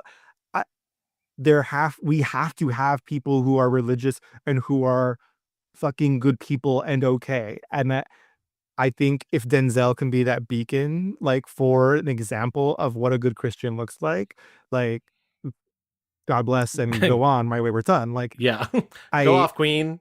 Yes. Like, he's not out here like crazy, MAGA religious people who are fucking, actively participating in bringing people down, Right. I imagine, and I don't know this, but he's like, if you yourself are right with God and you feel you have good in your heart, like, the whole idea with Christianity is like, God will save you if you like are good. Just be good. Right. And I think that reflects back to his movies where we're saying like, oh, they don't really like kind of, there's no subtlety here, or there's no kind of like, it's like, well, because in the end, it's like, are you good or are you bad? He, in that article, we were talking off mic before, how he says like, sometimes I just don't think too hard about it. Sometimes you got to enjoy swing in the water. Just let it wash over you. And like, that's a very religious thing. Let God's love wash over you, XYZ. Like, and I think kind of his vibe is like, listen, let's have fun while we're here. Let's be good people. Let's respect each other. I don't want to fight. You want to fight me for what? Go somewhere else. Like, I want to preach to my people, have love in my life, have my family. He's like, I don't want to go to parties. I don't want to like hang out. He's like, I will say hi to Tom Hanks when I see him and then go along my merry way. Yeah. So, and he did mention in that article, like, I do want to mention this before I get to the charities. Like, he's been an alcoholic in the past, and he's been sober for the last 10 years. Since he turned 60, he has not had a drop to drink since. But he says there's like a good 15 years where he was never drunk on set. He was never drunk while doing a job. But there's movies that he just really doesn't even remember making because he would just drink all day. Yeah. And that was a real problem. But I just mentioned that because like I think he oftentimes gives off. We have a tendency to idealize our celebrities, and he oftentimes gives off this like very charming, like I don't have any problems, and he's like, no, nobody doesn't have any problems. It's the Tom Hanks thing where he's like, everyone thinks on this like nice guy dad all the time. He's like, I'm not that all the time. Right. Real quick, charities. Just once again, I just really like doing charities because I really think it's important to see these people with money that are actually giving back and doing positive things for the world instead of just expecting tax breaks. And Washington has been a national spokesman for the Boys and Girls Club of America since 1993. He's appeared in public service announcements. He was a board member in 1995. In 2006, for the organization's 100th anniversary, he helped put together with Daniel Paisner a book that underscores the lesson, quote, if you want to change the world, start by changing the life of a child. In mid-2004, he visited the Brooke Army Medical Center in Fort Sam, Houston, where he participated in a Purple Heart ceremony, presenting medals to 3 Army soldiers recovering from wounds they received while stationed in Iraq. He has made donations to the Fisher House Foundation. He gave $1 million to Nelson Mandela's Children Fund in 1995 and $1 million to Wiley College to resuscitate the college's debate team. The great debaters. Exactly. In 1991, he was awarded an honorary doctorate from his alma mater, Fordham University. He was also supposed to receive the Presidential Medal of Freedom in 2022. That was delayed, and he ended up receiving it this year. We've already talked about his awards. Very awarded. He has Golden Globes. He has a Tony. He has 2 Academy Awards. He's been nominated like 10 times at the Academy Awards.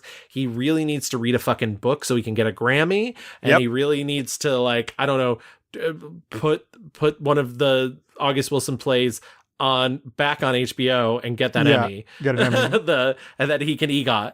But yeah, that I guess wraps up the very complicated story of Denzel Washington. Like I said, it's a really, I know that was kind of a marathon to get through, but like he's a complicated figure and he's made a bunch of complicated movies. And I think he's had such an interesting variety in his career, but as well as his life as well. And like you said, Louis, he really is the everyman. And if I had to like pick a symbol of America in terms of like entertainment, like I think Denzel Washington's a good example of that. Not even just a good example, but like the prime example. Yeah. All right. Time to do the bad part. So sorry, Denzel, if you're listening to this. But we are now going to do our 1-star reviews.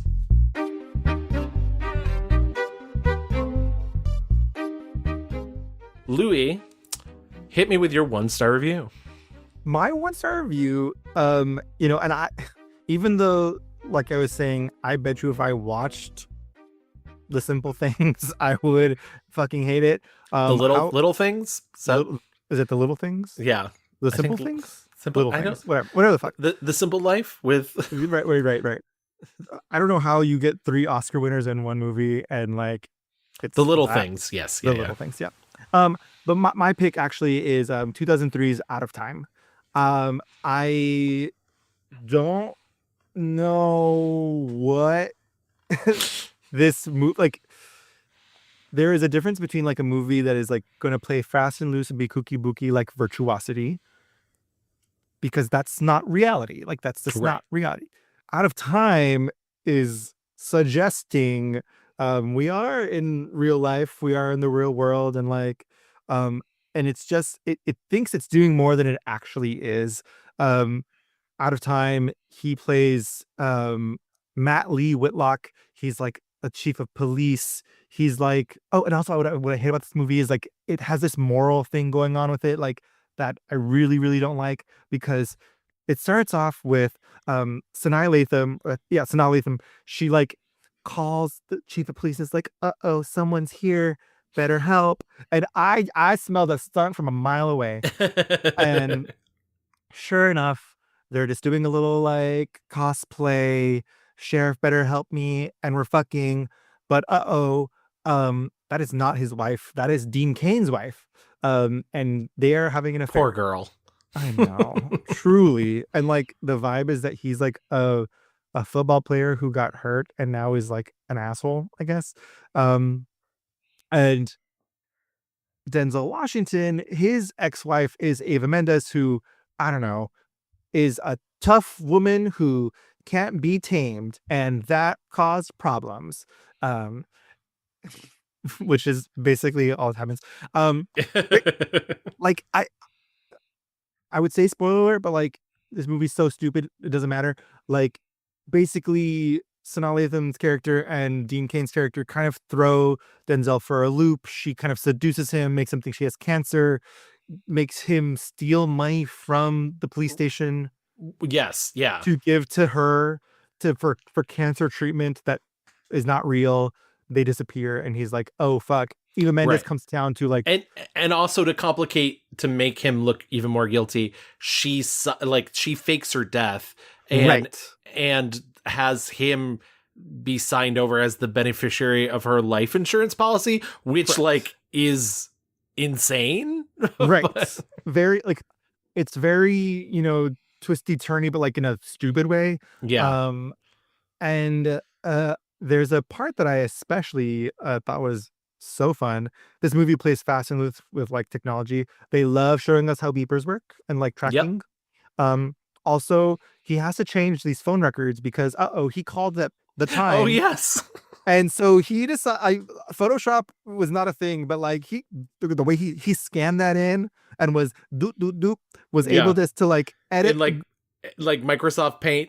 Take out his phone number. He is Microsoft Painting and unplugging fax machines or whatever the fuck, and he's like, "Oh, here it is," and they're like, "Wow." Yeah, I can't read this. Yeah, it's the tone. Have her refax. No, it's okay. No, it's have her refax it. I can't. It's okay. I can read it. It's okay. No, fax it it's again. Okay. It's okay.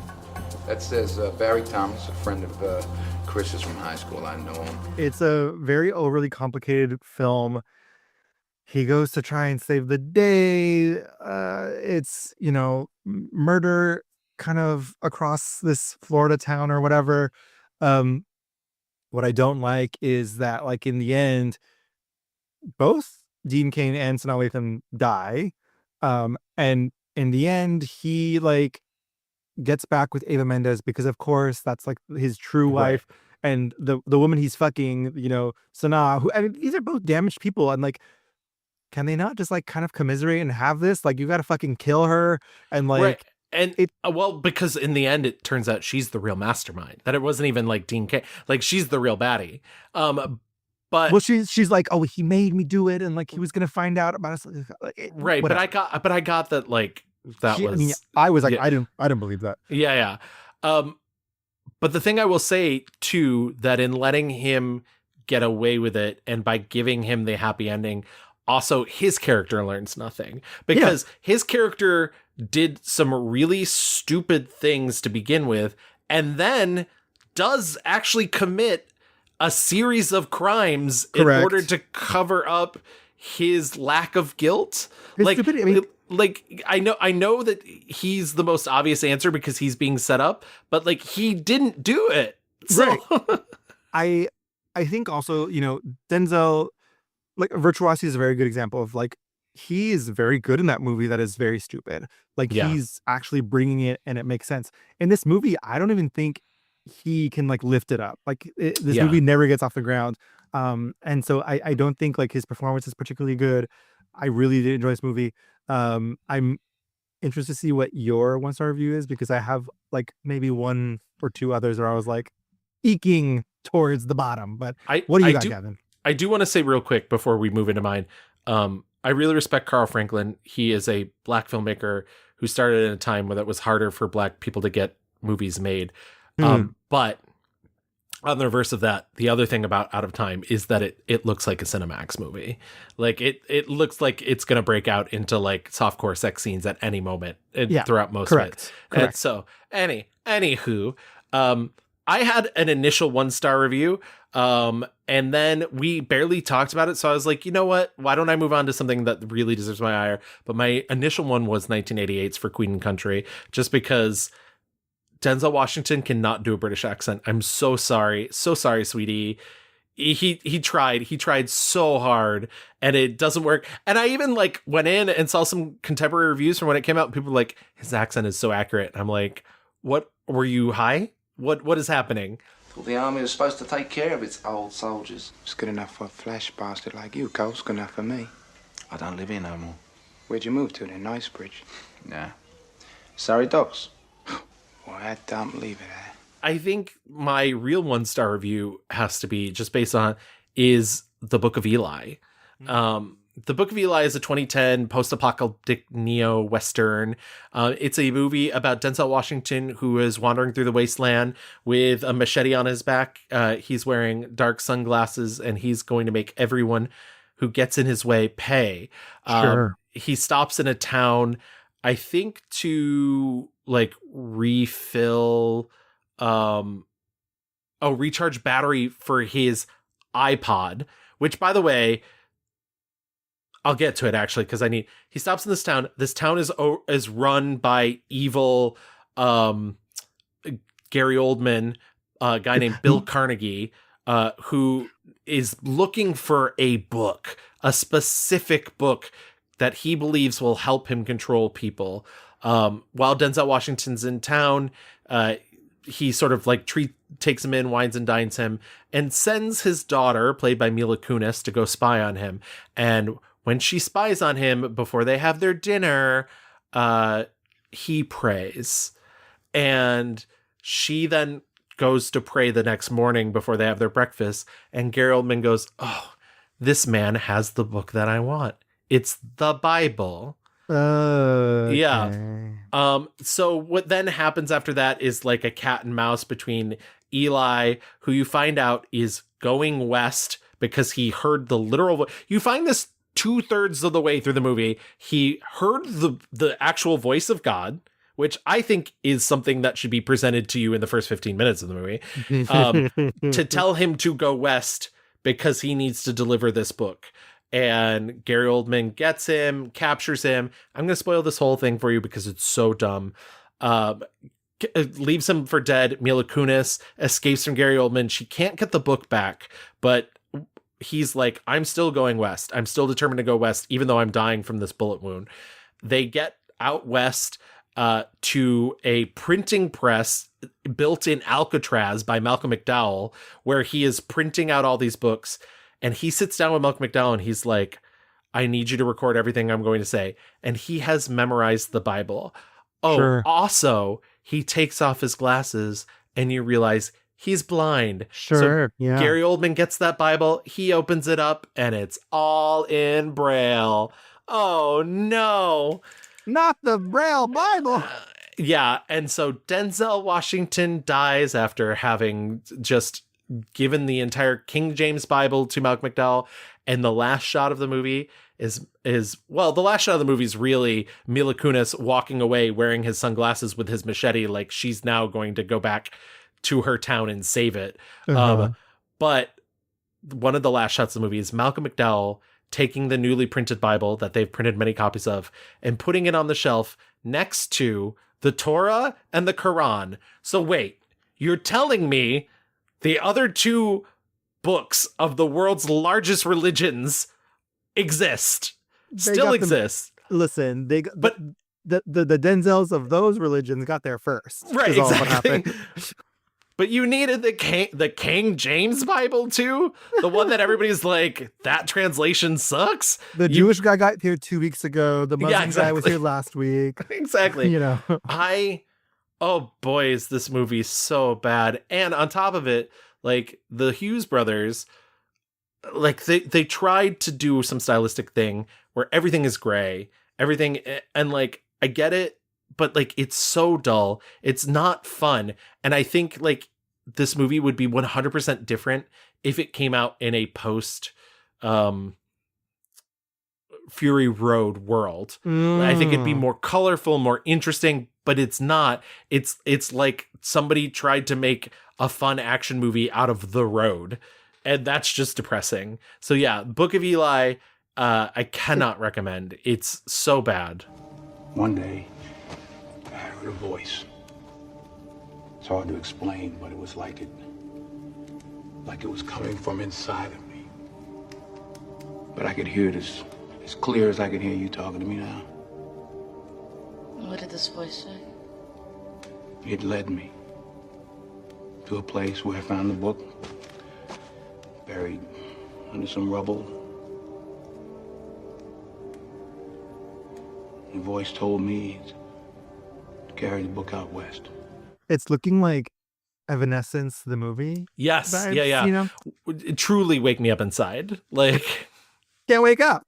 I this is a good example though of what I imagine Denzel being attracted to. Like, right. This is a very plain story of like on the right side of things with God, and you're gonna deliver the thing, and like this is important, and it's not complicated. Like this, everything you were telling me, like, oh, that tracks probably. I don't think Denzel's probably a complicated person. Like I think like he's probably, just like good, evil, winners, Right. losers.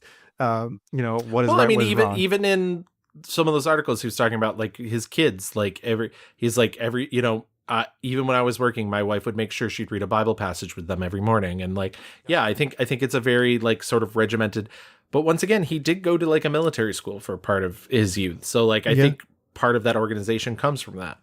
Yeah. But yeah, is there anything else that you saw that you didn't particularly like? There's a couple of things. I mean, obviously, What is that fucking Ryan Reynolds movie, Safe House? Safe House. Oh my God. Safe House was in contention for me, but also so was Heart Condition and Carbon Copy and like all these like bad early The 90s. Like, whoopsie-doopsies? yeah, the racism oopsie doopsie. And I know there's going to be some contingent of our audience that's like, you didn't give it to Heart Condition, but like, who's going to watch, like more people are going to watch The Book of Eli, and I'd rather tell them, hey, don't do that Yeah. than like, It's funny, like Safe House, I was like, man, Ryan Reynolds used to like, he really was searching for the thing before Deadpool. And like, if we were to say like, what is Ryan Reynolds' most popular movie that's not a Deadpool thing? The Proposal probably is like his most popular. And that's because Sandra Bullock is incredible. And like, and he's good in it too. Like, I'm not going to shit on that movie or him in that movie, but like really outside that, like he was searching for something. Can I be an action star? Can I be a comedy star? Like what is the thing? I have said several times, like he did Deadpool and realized like it was such a good thing for his career that he just became Deadpool. Yeah. But yeah, I'll say Safe House is like a complicated, convoluted, thriller vibe of like, I'm the bad guy, but am I actually the bad guy? Are you like too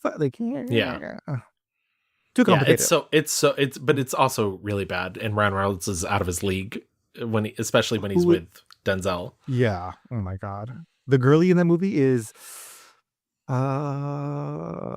she was in Up in the Air is all I'm thinking of. Was she? I don't even remember.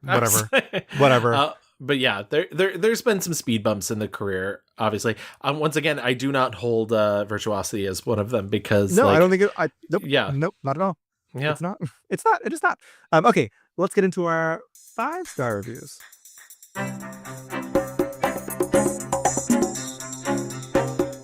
So I'm gonna make perhaps a like, I don't know. I don't think this movie's a 5-star movie, but I think the performance is so good that I'm just gonna go with it. I'm going with 1989's The Hurricane. I really thought you were gonna go with Unstoppable. Wow, I can't even read a room. Unstoppable is very fun though. Like he's great in Unstoppable. Yeah, it's that's a good TBS movie. Like parentheses complimentary. Okay, I'm going with The Hurricane. I hadn't watched it since I watched it in college, and I gotta say, like I mentioned before, this is a movie where, definitely with the idea in mind that we are going to teach people something, and we are also going to like, it's telling the story of like an American man who was greatly wronged by this justice system that is still fucked up. It's an incredible story in a lot of different ways. That if it was just about it, so it's a bio pic about Reuben the Hurricane Carter, who was a very famous boxer. He was a prize fighter, won a bunch of things, went off to the military, came back, and for all of his life though, there was this kind of like corrupt, racist fucking cop who was always out to get him. Yeah. And played by sets him Dan up. Hedaya. Yes. Yes. And sets him up for this crime that he did not commit. Him and like this, his driver, police are like, we're looking for two black guys who shot up this bar. And the cops were able to lean on the one or two witnesses, and that's it. Like, they're in jail, and that's it. If even that in itself is kind of like is great fodder for a movie. Like, Yeah. this character, like the hurricane, like, who sings that song? Is it Bob Dylan? It's Bob Dylan. It's a Bob Dylan song. The song, which by the way, if I had a nickel for every time that Denzel Washington was in a movie that's named after a Bob Dylan song, I would have 2 nickels, which isn't a lot, but it's weird that it happened twice because of the Mighty Quinn. It is weird. So there was a lot of social unrest around his imprisonment. He writes this this biography while he's in prison, and like that by itself would have been like an incredible story, but there's this like extra added layer of a kid in Toronto picks up the book and starts this relationship with Ruben, and him and his adoptive guardians. I don't even know what their deal is, but it's literally 2 men and a woman. One of the men is Liev Schreiber. The other 2 are fine people that I don't remember. But they have like taken guardianship of a teenage black boy from New York to get him, this is kind of like the whitewashing, like we don't really know what the vibe is, but like they're like, we want to help him because he's smart and like, whatever. He starts a relationship with Reuben Carter, and all of them together try to get his freedom. And it's like a billion years after the fact. Is it 40 years, 30 years? It's a long time. He's in prison for a long time. Yeah. 1985 was when he gets out, and he got in, I don't know. It's a long time.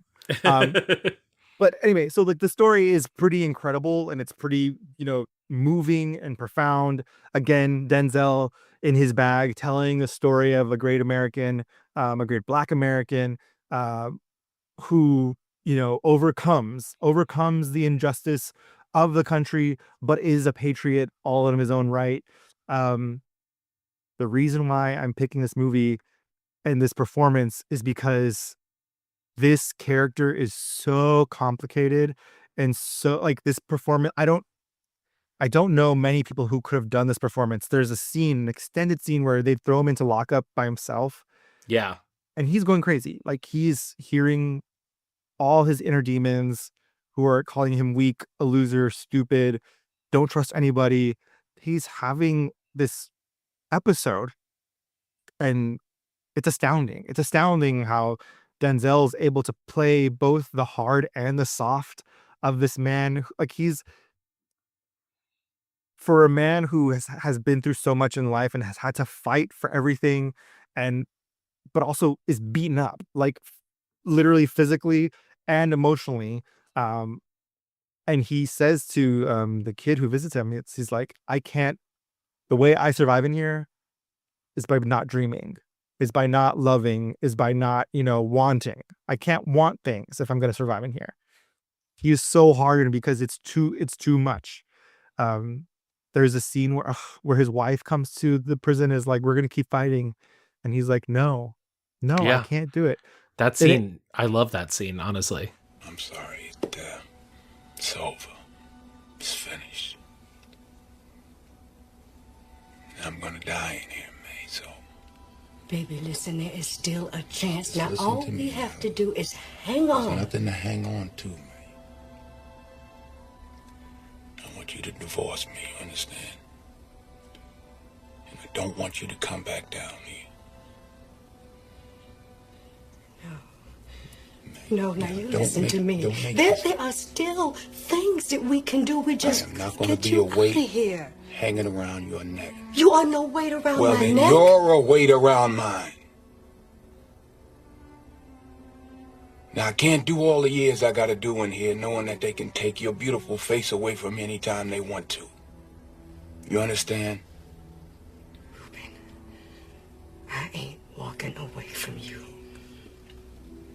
This scene where the lawyers are like, we can't go to the federal court. Like, you're going to lose all this. And he's like, no, this is it. I can't go on anymore. He is able to be this like strong pillar, but like whose insides are crumbling. And I just think it's so masterful. I think where I'm at is like, this is a 5-star performance and like a 4-star movie. Yeah. I think the ending I would even drop the movie a little lower, but I agree. I don't want to cut you off, but I'm glad you picked this because I began to worry that we maybe didn't give the Hurricane enough attention but like his performance is amazing in it. And yeah, I don't love the movie. And I do think the wraparound is a bit much when it's like all the bumbling white people who are trying to help him. But right. like, I mean, it's funny because like, I guess, and they tell us like his lawyers are like, there have been a lot of people who have come through the years thinking they can help and they can never do the thing. I think they smoothed over all these white people just to be kind of like perfect paragons of whatever. Like, I don't know what they do with their real lives. I don't like, they just like are perpetually at home gardening or whatever, and like have the resources to move to DC to help out. But from Canada. Yeah. And like, movies aren't like, this is not truth. Like there, there's probably no. They tell us that they've like kind of combined characters together and whatever. But I do think like it's just an astounding performance. And, after the fact, I was just like, man, like everyone needs to know who Reuben Hurricane Carter is. Everyone needs to know about how, the American justice system just is a fucking grinder for Black men, who, can be, it doesn't matter what you're doing. It literally doesn't matter. You can be at the top of the world, making money for a bunch of people. You can be just someone on the street, random kid, like it will fucking chew you up and spit you out, and people don't care. The state of New Jersey did not give a fuck about Reuben Carter. Yeah. Yeah, it's just, I was deeply affected. And I think, talk about another movie. I think this year he was nominated for the Oscar and he won like every award up until the Oscars, and fucking Kevin Spacey won for American Beauty. Oh my God. And he says in those interviews or in those stories we were reading after that night, he says he drank a lot and he was bitter. Yeah. He said he really was bitter that he didn't win. And he was like, I was looking around about like, oh, okay, I can do all this, this work, and this is what you guys are gonna give awards to. Okay. Like, and it kind of like, I think it switched something in him where he was like, oh, similar to fucking Reuben Carter being like, I can't want this that much. I can't, and probably I wouldn't fucking blame him. He's like, I'm going to go to work and then go home because you guys clearly aren't fucking with me, are like, you can't see, all this incredible work. Because again, this is like, he won every other award that was like from critics and whatever associations, but like his peers were like, you know what, Kevin Spacey, American Beauty, wow. Yeah. Fucked up. But yeah, The Hurricane. I want to say I watched it for free on something. Yes, because I also watched it for, I think, or maybe it's on Peacock, but like, it's on Peacock. Yeah, if you have Peacock, if you're watching The Traitors, after Traitors, watch The Hurricane. Watch The Hurricane. I'm also gonna kind of go. I think there's a lot of movies in his oeuvre that you could watch and just be blown away by performance. We've said several times that he's the greatest living American actor, obviously. And I think, unfortunately, my choice maybe seems a little conventional, but I truly don't know if you'll ever get a greater sort of range of all the things that he can do than Malcolm X. And coming so early in his career, 1992, as I mentioned before, and this movie is sprawling. It goes from the time he's a child in Michigan to when he's a teenager. And this is when Denzel takes over, when he's a teenager in the 40s in New York, when he's a criminal, working with Spike Lee. I believe West Indian Archie is the character's name. And, being a thief, but wearing the zoot suits in these incredible costumes by Ruthie Carter, in these grandiose like musical numbers. I mean, there's really no other way to put it. The neon 1940s New York, going to the like really dark, contrasty prison. He goes to jail.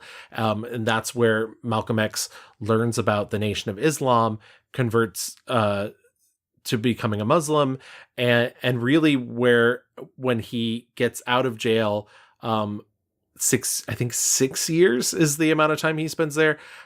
He changes his surname from Little to X, and he begins working as a public speaker, and begins to preach the nation's message.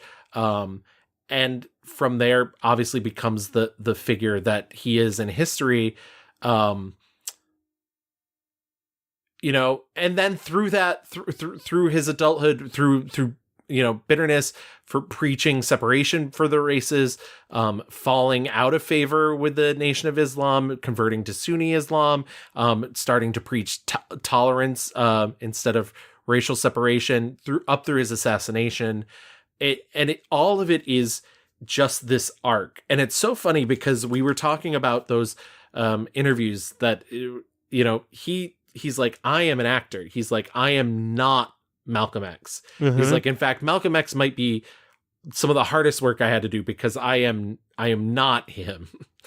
And I think that's what's so brilliant about it is like when you watch that movie, he is Malcolm X. Like he truly, and like Denzel is like, I would even go out on a limb and say Denzel's better looking than Malcolm X. But when you watch this movie, you're like, no, he is that guy. He's this thin, powerful man who just like is preaching his message and getting it out there. And it's such a fascinating epic. I mean, there's no other way to put it. And like I said, the peaks and valleys that he has to accomplish, I think he's doing these amazing recreations of all these public speeches that Malcolm X had, but maybe one of the best scenes in the movie is literally just him and Angela Bassett yelling at each other about their lives and their futures and about what he's doing and about how they're even going to be able to survive if he continues down this path post the Kennedy assassination and down like, if he's going to be able to stay true to his convictions. Baines is the one who saved my life. When I was in prison, crawling around like an animal, he's the one that brought me to the Honorable Elijah Muhammad. And the Honorable Elijah Muhammad brought me back from the dead. You out of your... Don't you raise your voice in my house!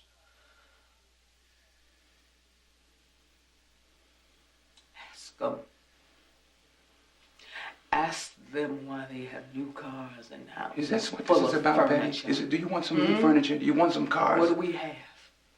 What do we have, Malcolm? Broken down jalopy. The clothes on our backs. Huh? So you want some new clothes? All right, I'll get you some. We don't You're not happy own with our what we own have home. here? What about our children? What about me? You don't even own life insurance. Look, Betty, the Nation of Islam will provide for you and the children if anything happens to me. Are you sure? Are you sure? Are you sure? Or are you blind? It's a great, multifaceted, really beautiful performance, and allows him to do so much. And I think, we've talked about before, it's not any less impressive to play a person that you can research. It sometimes feels a little easier because you worry about doing an imitation. And I was just saying like how much I think he really like embodies Malcolm X, but I don't think he's ever really doing an imitation. I don't think it ever like moves into like pantomime. Caricature. Like I think he's really like giving a full lived in human breathing performance, and that on its own is commendable. When you add all the other stuff on top of it, all the different genres the movie moves through, all the different, like I just, it's endlessly watchable and fascinating and important.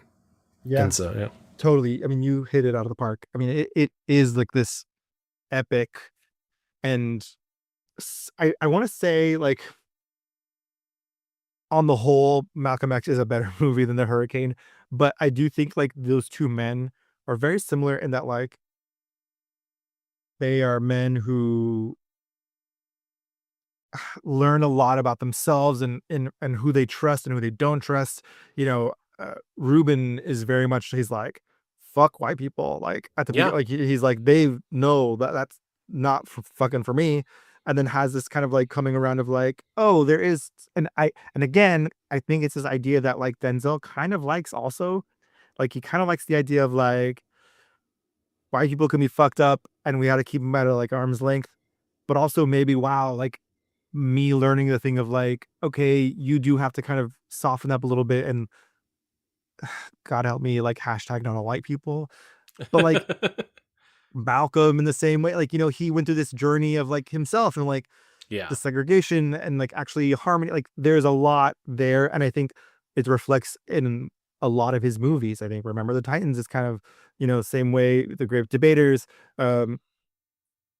He's trying to like find spaces for films where black people are having dignity, respect, and justice, but also making space to open their arms to allies and the white people who can help and who are, you know, not assholes and not racists, which is kind of a very, you know, big tent idea that it's the Charles Xavier of it all, right? Like it's you know, so yeah, I mean, yes, you killed that. Malcolm X is phenomenal. Like it's a long movie that just feels like a shot of adrenaline. Yeah, truly. Was there anything else you saw that you particularly liked? I don't want people to think that by me picking something so early in his career that I'm saying that like because I just really want to reiterate, and I know you didn't love it, but like Roman J. Israel Esquire is one of my favorite performances of his outside of Malcolm X and The Hurricane. And like, that movie was like 8 years ago at this point. I Tragedy Macbeth. Like I didn't love that movie experience, but like he's very good in it. He's like, very good, but my God, that movie to me is a slog. Yeah. I think we have to talk about Fences. Incredible. Yeah. Fence. Yeah, absolutely. I think he's not like a driving force in The Great Debaters. Like he's like the kids are really like kind of the main thing, but I do love that movie and he directed it and it holds up very, very well. And if we're gonna do that, I would also then add Antoine Fisher to that as well, because I think those are good kind of companion piece movies to it. Like you can see the through line as to why he wanted to direct both of those movies. Also kind of in the Malcolm X era, we've talked already about this, but Much Ado About Nothing and Mississippi Masala are very good early career works. I genuinely thought you were going to pick Mississippi Masala as your 5-star review. I mean, it is very, very good, but we've talked about it a lot. So right, exactly, but it is very, very good, and I would definitely back you up on that. All right, that's enough of our picks. Why don't we get into our fast forward and talk about what Denzel Washington is up to?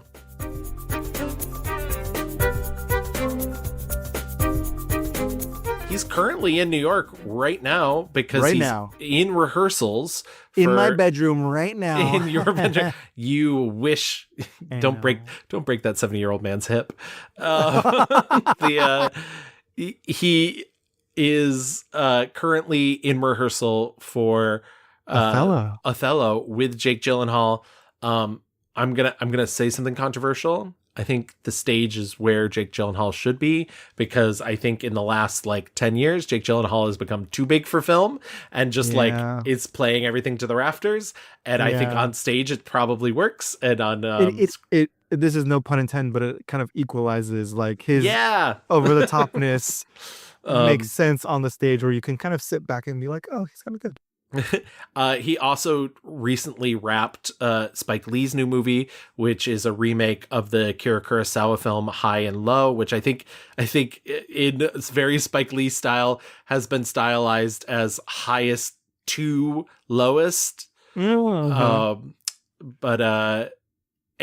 then also there have been rumblings that he has been chatting with Ryan Coogler about joining Black Panther 3. I don't know if that's even Ryan Coogler's next movie or not, but there has been talk about Denzel Washington doing a Marvel movie. Obviously, like, if Denzel Washington has to show up in a Marvel movie, I want it to be a Black Panther movie.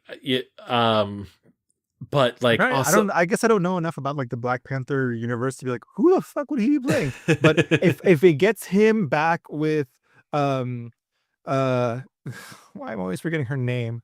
Angela Bassett? Angela Bassett. Well, she died in the last one, so... Oh, fuck, I forgot she died! But hey, you know what? She could show up as a ghost, ghost, or... Yeah. And then on top of that, there has been chatter about what next August Wilson play is going to be. He has said that he does not see himself starring in any of them anymore, that he is mostly going to be in the production seat, partially because he just doesn't really see a role for him in them, but also because he's going to be doing Equalizer films until he dies now. So, but I believe the next one they're planning that they're already sort of in early stages of is Joe Turner's Come and Gone, which is the one that's set in the 1910s. So, I mean, I haven't seen The Piano Lesson. I hear it's really amazing. Ma Rainey's I thought was really good. Yeah. If all Denzel does for the end of time is make Equalizers and produce fucking August Wilson movies, like, we got it made, babes. Like, yeah. How lucky are we to reap the rewards of this very excellent, fine actor, director, producer. And like, if he wants to go to church on Sundays, like, fine, great. I don't care. And that's the interesting thing, right? So he is 70, and that, you know, we've had Denzel Washington for a very long time. I do think, honestly, I don't know, because he loves acting so much. I don't know if he will ever retire, but I do think that there probably is a point in his life where he is going to want to retire, because, like, once again, he's been doing these like heavy action movies in his 70s. You know, I don't know how much toll that's going to take on him. I don't want to see him retire because I love watching Denzel Washington on screen. I will always show up for a Denzel Washington movie, but I do think, you know, this is not me saying he has to retire anytime soon. I think we have plenty of years left of Denzel Washington, but I do wonder, like, what will be the stopping point? When will he become that preacher that he's so prophesized to become? And what will that look like? I truly don't know.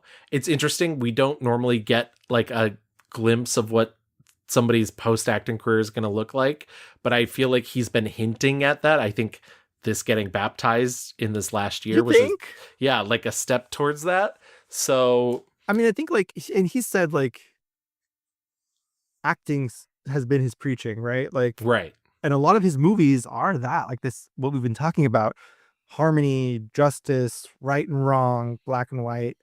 And I think, I think he obviously he loves his faith, but I do think he loves acting. It's funny, even in all these like kind of thriller movies, he's always flashing that smile. He's always laughing. Yeah. Even in Gladiator 2, which I watched today and it was not for me. Yeah. I was like, okay. So yeah, I don't know. A part of me is like, is he gonna be like fucking Judi Dench, just like until listen, like, he hasn't been drinking for 10 years. He says he like has his new nutritionist and he's working out. A personal trainer that was recommended to him by Lenny Kravitz. Yes, his good friend Lenny Kravitz. So I think he still looks great. Yeah. Oh, absolutely. If Harrison Ford can be fucking making Marvel movies, and I don't know how old Harrison Ford is, but he's 123. That's what I thought. That's what I figured. So yeah, I see a lot, you know, I mean, I don't know that he would ever do this, but I would love for Denzel to be in the like book clubiverse of like just I I want him to be like lovey-dovey guy. I kind of want him to like I want that Mississippi masala kind of come hither. Oh my God. Best Man's Wedding universe. Like, I want him to be someone's dad who like is getting a divorce and like, that's what I want. What if he was Regina Hall's dad? Oh my God. Brilliant. I love the reaction you just had is correct. Well, first of all, we're going to go see Othello yes, together. Yes. So, but I want so bad a rom-com, a late in life rom-com with him reteamed with Sheryl Lee Ralph. Oh. Yeah. Yes. And that's what I want it to be glitzy. I want it to be glamorous. Yes. I do not even want them to skimp. I don't want these to be normal human people. I want them to be stars. Rich and Yes. like beautiful gowns, like, but get Ruthie Carter to design those outfits for that. Maybe Cheryl is a star and she like falls in love with like a trash man, and it's Denzel. Yeah, it's Denzel. Oh, yeah. And she tries to like glitz him up, but he's never gonna change. That's He's who he salt is. of the earth, baby. Yes. Oh man, yeah. I don't know. He's so charming and so kind of like. I bet you he gives good hugs. Oh my God. Yeah. That's the thing. Louis and I keep referencing some of these interviews. We listened, there's an interview that he did with the New York Times. I listened to it because it also came out on their podcast. I'm probably going to be using some sound clips in this episode. But like, I think he's so charming, and I think it like disarms you're either like, oh no, am I fucking this up around him? Or you're just instantly like, totally in it. Like, can you hang or can you not hang? Yeah. In the article, he says, sometimes you just got to let the water wash over you. Don't think too hard. Don't think too hard. And so I would say as a closing thing, don't think too hard when you're diving into the Denzel universe. Just have fun. Just like be in it. Some movies are dumber than others, but like, whatever. He's great in all of them. Absolutely. Well, I think that wraps up Denzel. If you want to contact us about this episode or any of our previous episodes, you can always find us on Blue Sky at The Mixed Reviews. We're on Facebook. Just type in The Mixed Reviews. If you want to email us, you can write us a little love note at reviewsmixed@gmail.com. We're also on Instagram at _mixed_reviews. And if you want to listen to the rest of our shows, just like you listen to this episode, you can find our back catalog on any major podcast app. We're on Apple, Spotify, we're on YouTube, we're on the Google, we're on Amazon, Audible. If you want to stop by and one of those beautiful places, write us a 5-star rating, write us a little review. We'll read it on the show. And hello, we forgot to mention we are part of the Glitterjaw Podcast Collective, honeys. Queer Podcast Collective. Did you hear? Did you heard? A bunch of shows over there. They're all fun, gay, and we've been on like all of them. Yeah, not all of them yet, but close. Gotta catch them all. But I do want to give a shout out. They just put out a new episode of Screonk with my co-host from the Q Division podcast, which is another show that's on the Glitterjaw Queer Podcast Collective. That's Chels, and Chels just did the episode of Shin Godzilla over at Screonk, and you should go listen to that because she's great and they're great. Yes, two great tastes that go great together.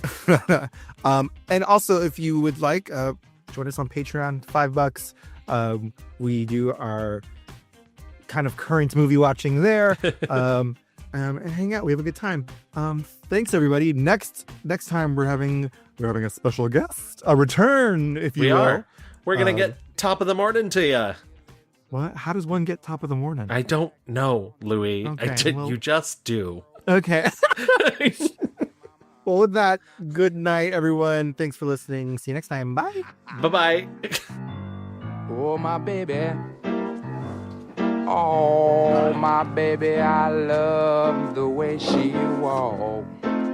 When the girl gets sleepy, I love the way she baby talk. And you know she like to talk to her baby. Now, here we go.